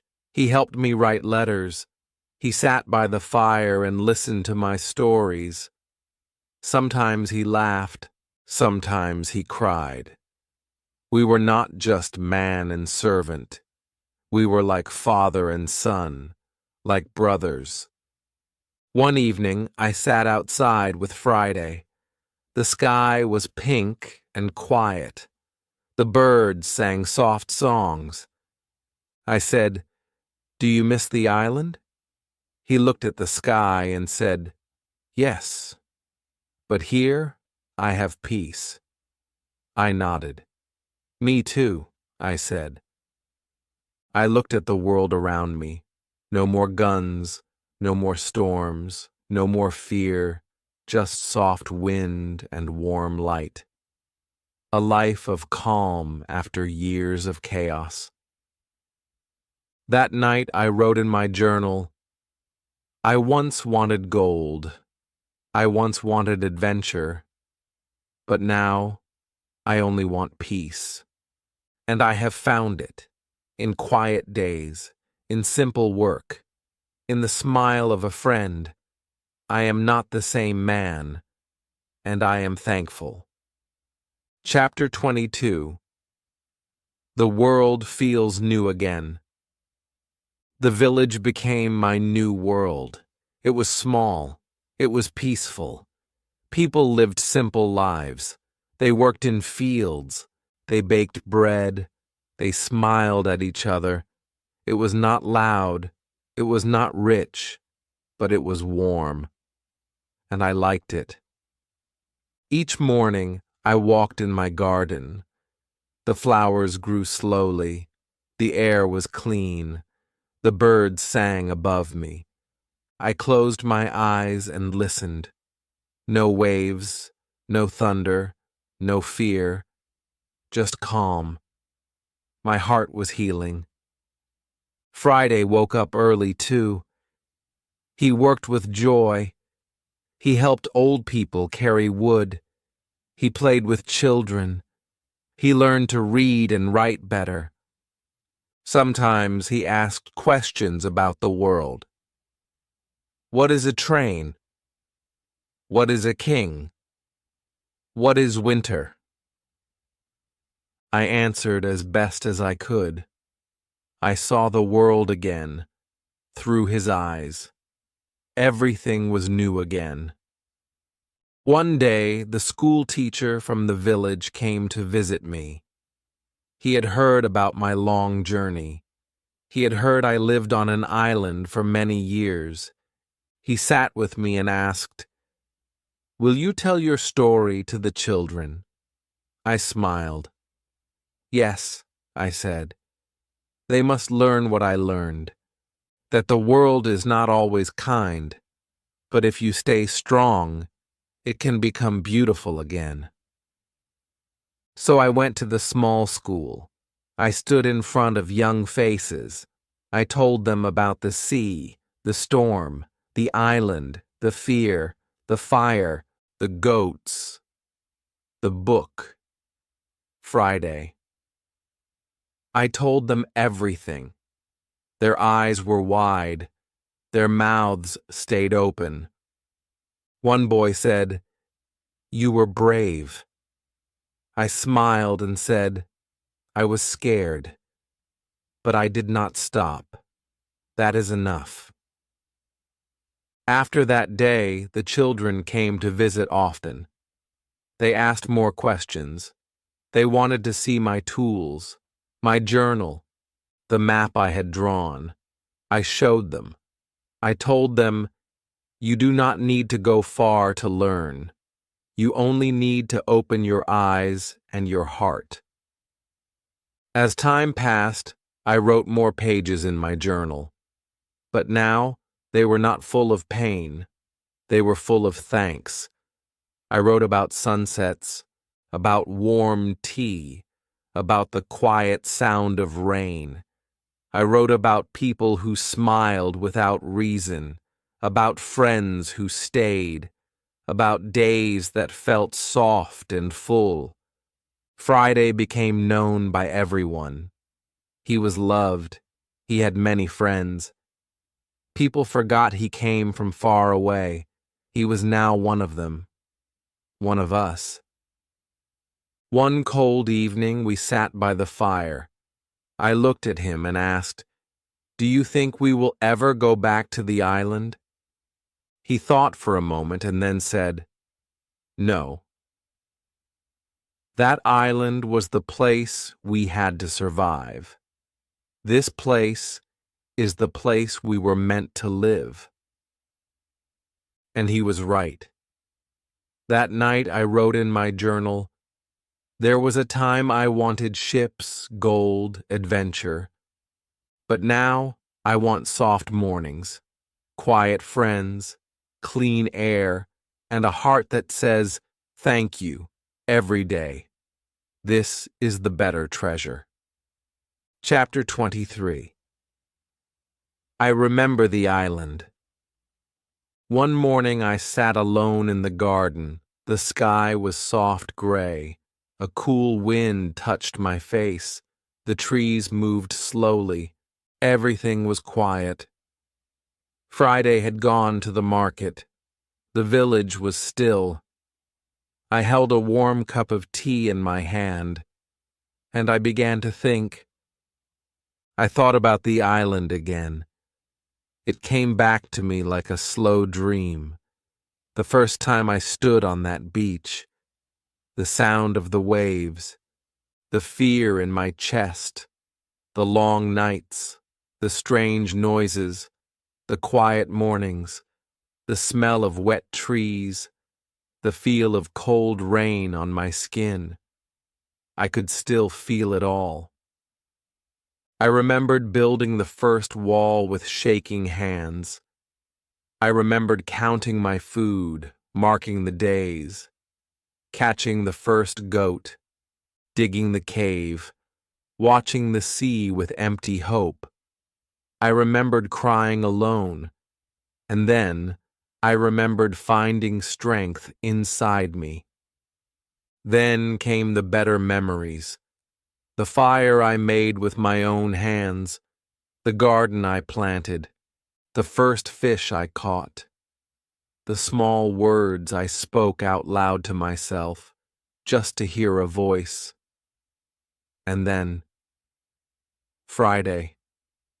The day I saw his face, the moment I saved him, the first time he called me Master, the first time I said, "No, friend." His smile, his heart, his laugh, his courage. He did not come from my world, but he gave my world back to me. And I thought of Pedro, the Spanish sailor, the men we saved, the fire we built together, the boat we made, the ship we took, the sea that brought me back home. All of it was far behind me now, but it lived in my heart forever. I stood up and walked back inside. I opened the old chest near my bed. Inside was my journal. The same book I had written in every day on the island. I touched the pages. The ink had faded, but the words still lived. I sat and read a few lines. They were simple, but they were true. I am afraid, but I must go on. Today I made bread. Today I built a chair. Today I spoke to the wind. Today I saved a man. I closed the book. I smiled. I said softly, "Thank you, Island. You broke me. You built me. You gave me the best parts of myself." That night, Friday came home. He brought bread and honey. We ate together near the fire. I told him I had read the old journal again. He said, "That island made us both who we are." I nodded. Yes, and now we know how to live anywhere. I wrote in my journal again before bed. The island is behind me, but its lessons are inside me. I no longer wish to escape from it. I now thank it. The storm gave me the island. The island gave me a life. Chapter 24. A Visit from the Past. Many months passed. The village felt like home now. People greeted me by name. Children smiled when they saw Friday. We lived simply. We planted food. We made soup. We shared stories. Life was small, but full. I did not need gold. I did not need ships. I needed quiet mornings, a warm fire, a kind word, and I had all of them. One afternoon, I sat near the door, reading. The sky was light blue. The birds flew in soft circles. Then I heard the sound of a horse. I looked up. A man was coming down the road. He wore a coat with gold buttons. He looked around, then stopped in front of my house. He smiled at me. "Are you Mr. Robinson Crusoe?" he asked. I stood slowly. "Yes," I said, "that is my name." The man reached into his coat and took out a letter. "This is for you, from the sea." My hands shook as I opened it. The paper was clean, the writing strong. I read the name at the bottom, Pedro, my old friend, the sailor we saved. I smiled wide. The letter said, "My dear Crusoe, I hope you are alive and well." I returned to my land. I am safe. I work again on the sea. But I never forget you. You saved me. You gave me life. I tell your story to everyone. The man who lived alone but became the strongest man I ever met. If you ever wish to sail again, my ship will always have a place for you. Your friend, Pedro. I sat down. My heart was full. I remembered his kind face, his strong voice. I looked at Friday. He read the letter, too. He smiled. "You helped many," he said. I nodded. And now they remember. I did not plan to sail again. My legs were old now. My hands did not move as fast.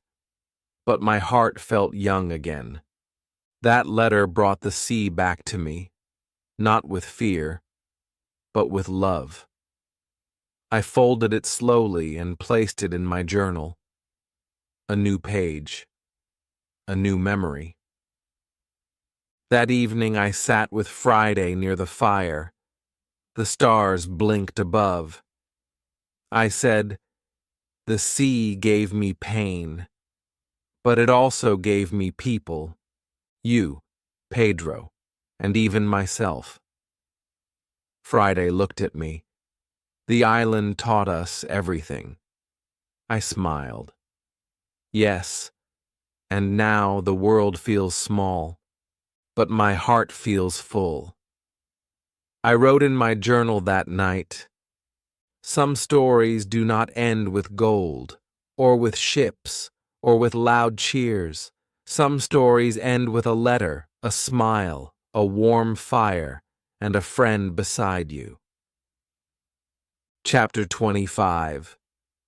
The Life I Never Dreamed. The days were slow now, but they were sweet. I woke up with the sun. I opened the door. I breathed the soft air. I looked at the trees and the sky. I listened to the birds. Every sound felt like a gift. I had no noise in my heart, no storm in my mind, just peace, real peace, the kind I never had before. When I was young, I wanted ships. I wanted money. I wanted to run from home. I thought adventure was everything. I thought quiet was boring. But now, I understood something new. Sometimes, the best adventure is learning how to live with less, learning how to live with love, learning how to be still. Friday and I made a new garden. We grew potatoes, onions, and green leaves. He was strong. He sang as he worked. People in the village helped too. The children brought water. The older women brought seeds. We shared the food with everyone. No one was hungry. No one was left out. We were all one family now. One afternoon, an old woman in the village came to see me. She gave me a warm pie and said, "Thank you." I smiled and asked, "For what?" She said, "For the stories. The children listen to you. They learn. You make them brave." I felt a tear in my eye. I had never tried to be special. I just told the truth. But maybe that was enough. Sometimes I still walked alone. I went to the river. I sat on a rock and looked at the water. I saw my own face. Older now, but peaceful. I said to myself, this is the life I never dreamed. But it is better than all my dreams. I remembered the island, the first days, the fear, the silence, the cold nights, the sound of waves with no voices. I remembered my footprints in the sand, my fire, my first bread, my goats, my journal. I remembered how I changed, day by day. Pain taught me, silence taught me, and that island saved my soul. That night I wrote again in my book, the same book I had used all those years ago, the same old pages.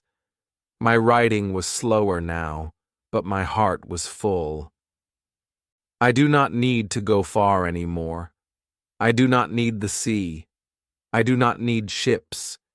I need only this: a warm bed, a good friend, a kind word, and a thankful heart. This is enough. Friday read my words. He nodded. Yes, he said. Very good words. I laughed softly. You have good words now, too. He smiled.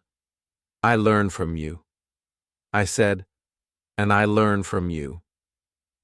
We sat by the fire in silence, but it was not empty. It was full. Full of years, full of memories, full of quiet joy. Chapter 26. I teach. I learn. Life in the village moved slowly, like a quiet river. Nothing rushed, nothing shouted. Every day felt soft, like morning light. I no longer counted the days. I no longer watched the sky for ships. I just lived. I just breathed. And that was enough. People came to visit me often now. They sat in my garden. They asked questions. What was the island like? Were you afraid? How did you survive? I answered kindly. I spoke in short words. I wanted them to understand not just the story, but the lesson. That fear does not win when we stay calm. That we do not need much to live. That silence can teach if we listen. The children loved Friday. They followed him in the fields. They helped him plant seeds. He showed them how to fish, how to climb trees, how to walk quietly in the forest. He told them about the stars. He told them how to find water in dry land. They listened to him more than they listened to anyone. He became their teacher, and I became proud. One boy came to me with a small book. He said, "I want to write like you." I smiled. I gave him a pen. I said, "Write about what you see, what you feel, what you learn." That day, I saw him sitting under a tree, writing slowly. It made me happy. I thought, maybe this is my work now, not to travel, not to fight, but to plant small seeds of wisdom in young hearts. Sometimes Friday and I walked in the hills. We said little. We just watched the wind move the grass. I asked him once, "Do you miss the island?" He said, "I miss the trees, the birds, the sea, but not the fear, not the lonely days." I said, "Me too." We visited the church every week. We sat in the back. I closed my eyes and gave thanks, not for gold, not for big things, but for the quiet life I had now. I thanked God for every morning, for every smile, for every lesson the island gave me. One night, Friday made dinner. It was simple, bread and soup. We sat by the fire and ate slowly. He said, "I like this life. No pain, no guns, no bad men." I nodded. "This is the best part of the story," I said. "The part with no fear, the part where we just live." That night, I opened my journal again, the old one. I turned to a fresh page. I once wanted more. I once chased danger. But now I teach, I learn. I grow small flowers in my garden. I watch young minds open like the sky. I smile at quiet things, and that is enough. I am at peace. I closed the book. I looked at the fire. It burned gently, just like my heart now. Chapter 27. The Man I Have Become. The wind outside was soft. The sky was light blue. I sat on a wooden chair with my book in my hand. The sun touched my face through the small window. It was a quiet morning, like many others. But something felt special. Something inside me was still and full. I had not thought about the island for many days. I had not dreamed of storms, of waves, of fire. Now I dreamed of gardens, of children running through grass, of Friday laughing, of warm soup on cold nights. I no longer lived with fear. I lived with thanks. I looked at my hands. They were not as strong as before. My fingers were slower, my steps were softer, but my heart was lighter, and my mind was calm. I once feared time. Now I welcomed it. I once chased the world. Now I enjoyed each simple day. Friday came in with a basket of fresh fruit. Apples, he said with a smile. The tree gave many today. I looked at the red fruit. I remembered planting that tree. It was small back then, thin, weak, but I had given it water, Sunday, time, and now it gave sweet fruit, just like my life. We ate together. We said little, but we smiled often. That was our way now, not too many words, just soft peace between us. I told him, "One day, you will teach others. You will tell your story too." He nodded. "But this is still my favorite chapter," he said. "The one with quiet days." Later, I walked through the village. People waved at me. Some called me teacher. Others called me captain. A few simply said, friend. I liked all those names. But inside, I was just Robinson, a man who had learned to be still, a man who once ran from everything and then found everything by stopping. I sat under the big tree in the garden.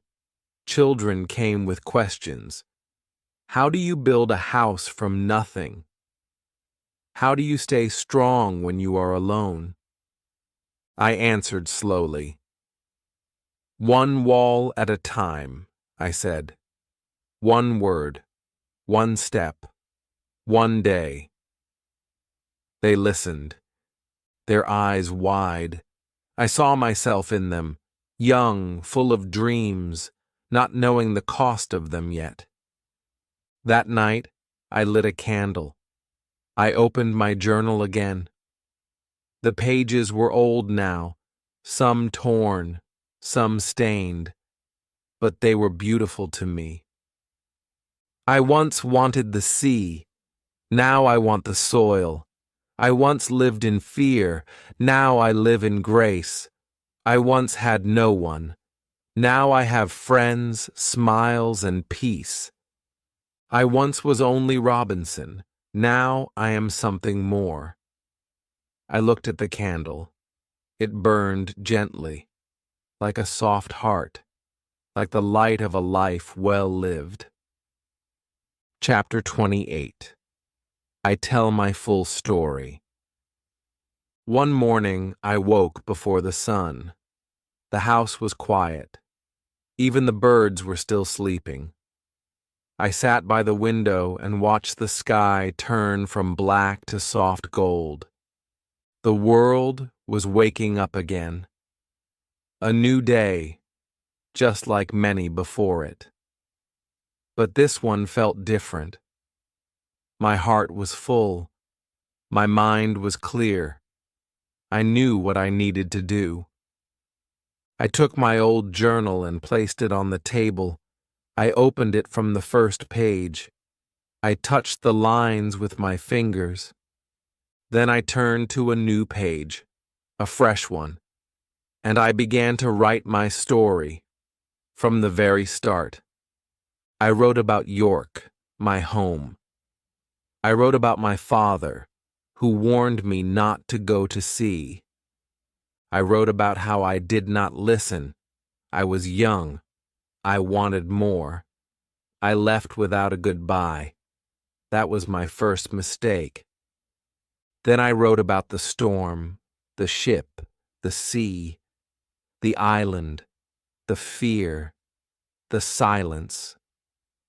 I wrote every detail, the cave, the goats, the bread I made with shaking hands, the nights I cried with no one near, the days I shouted just to hear a voice.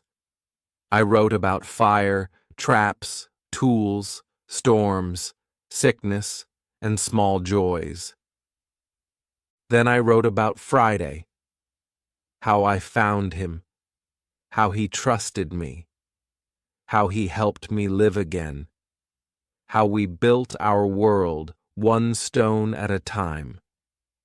I wrote about Pedro, about saving lives, about finding strength in fear, about leaving the island, about coming home to a world that had moved on, but still I found a place.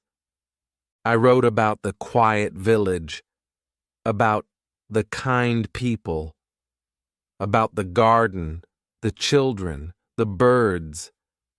I wrote about teaching, about learning, about becoming someone I never thought I could be, a man of peace. It took many days. Every morning I wrote. Every evening I rested.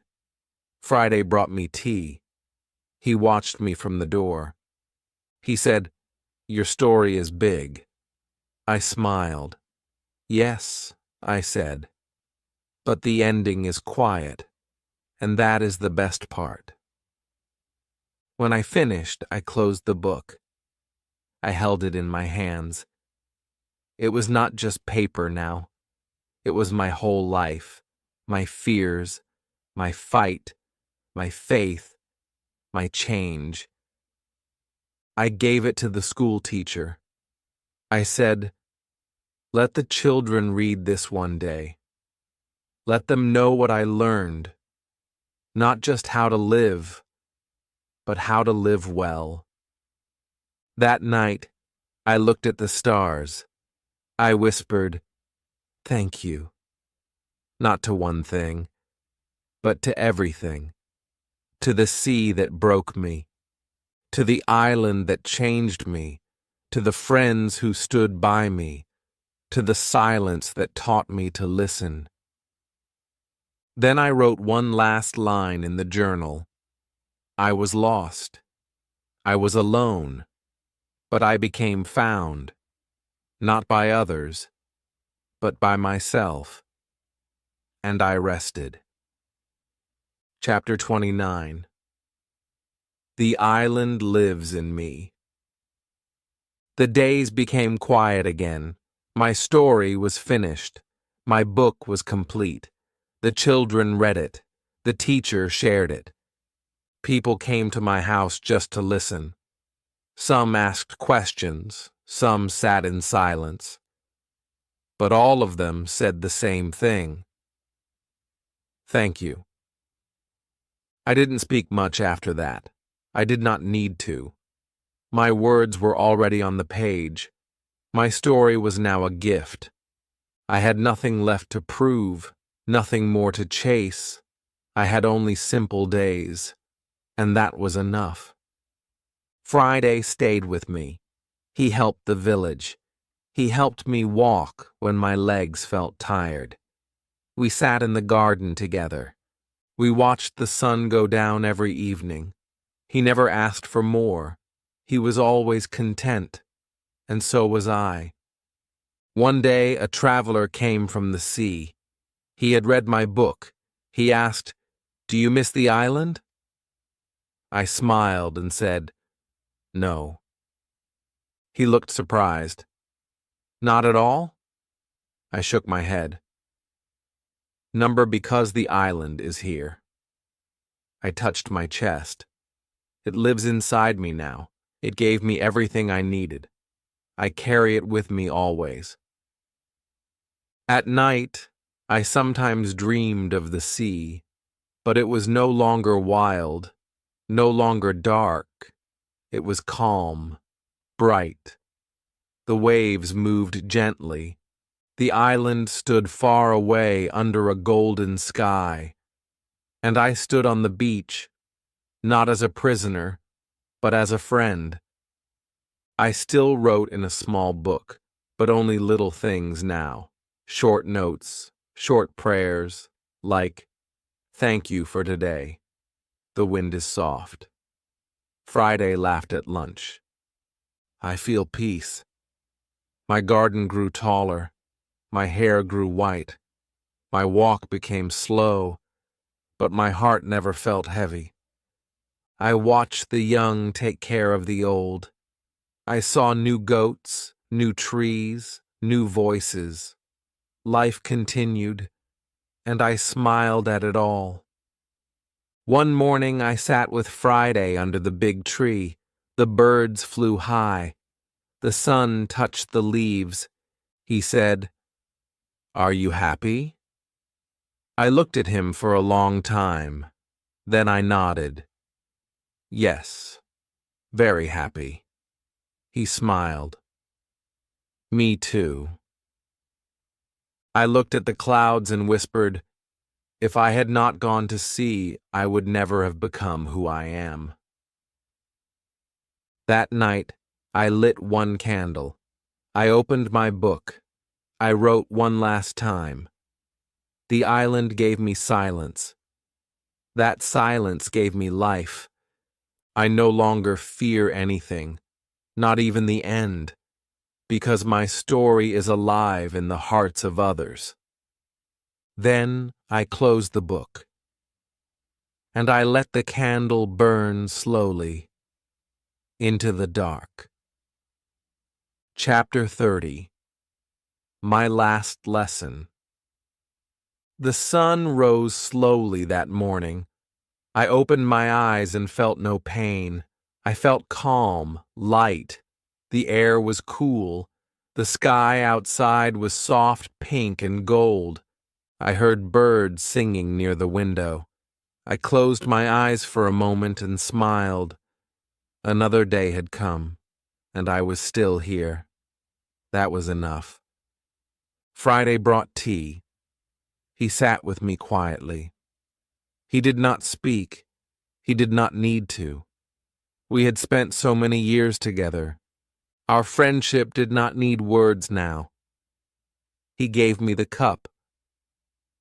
I drank slowly. I held his hand and said, "You have been a gift in my life."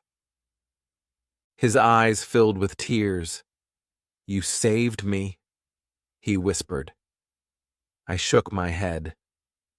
"No, my friend, you saved me." The village was quiet that day. People walked softly. Children played near the river. Flowers opened in the sun. I sat under the tree, just watching.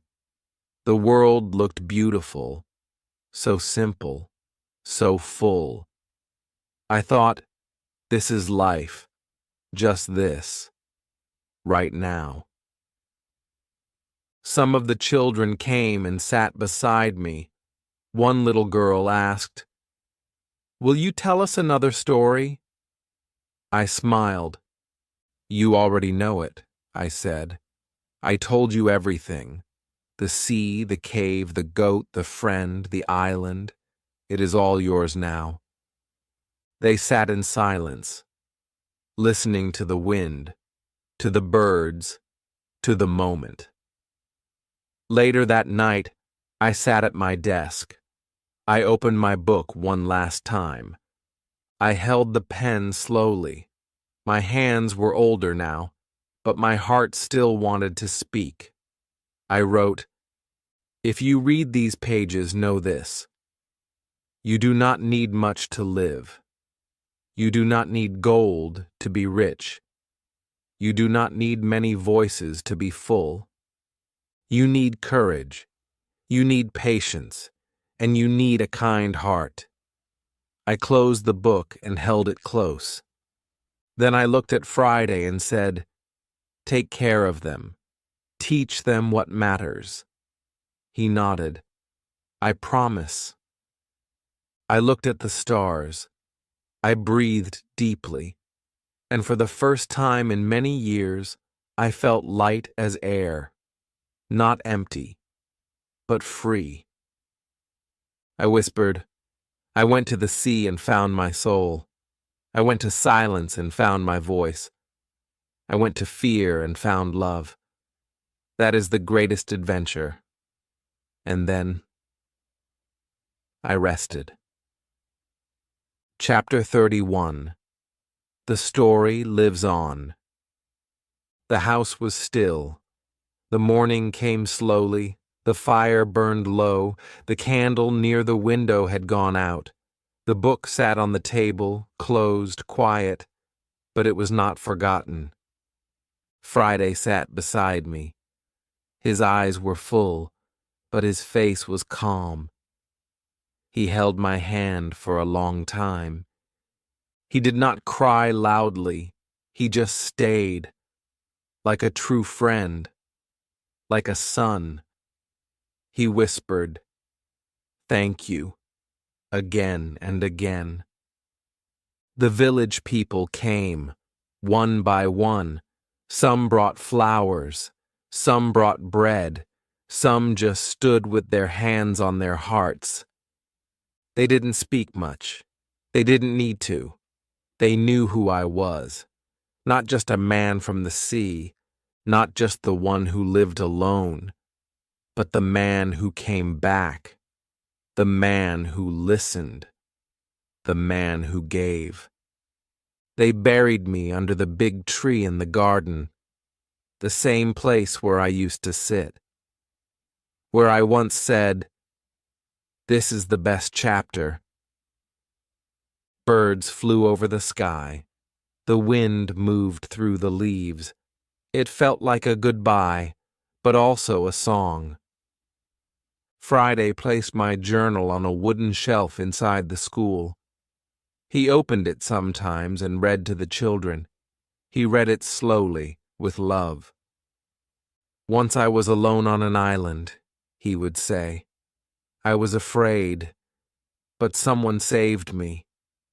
And then he showed me how to live, not with fear, not with gold, but with peace." The children listened. They drew pictures of the sea, of the cave, of the goats, of the fire. They knew the story. But more than that, they felt it. They said, "We want to be strong like him." And Friday would smile. "Then be kind and be thankful." That is how he was strong. Years passed. The tree grew taller. The garden became wide. The birds kept singing. The journal stayed safe. The story stayed alive. No ships came. No storms returned. Just simple days. And the sound of young voices reading words written long ago. The man was gone, but the story stayed. My name is Robinson Crusoe. I was lost and I was found. I lived, I learned, I loved, and that is the only treasure I needed.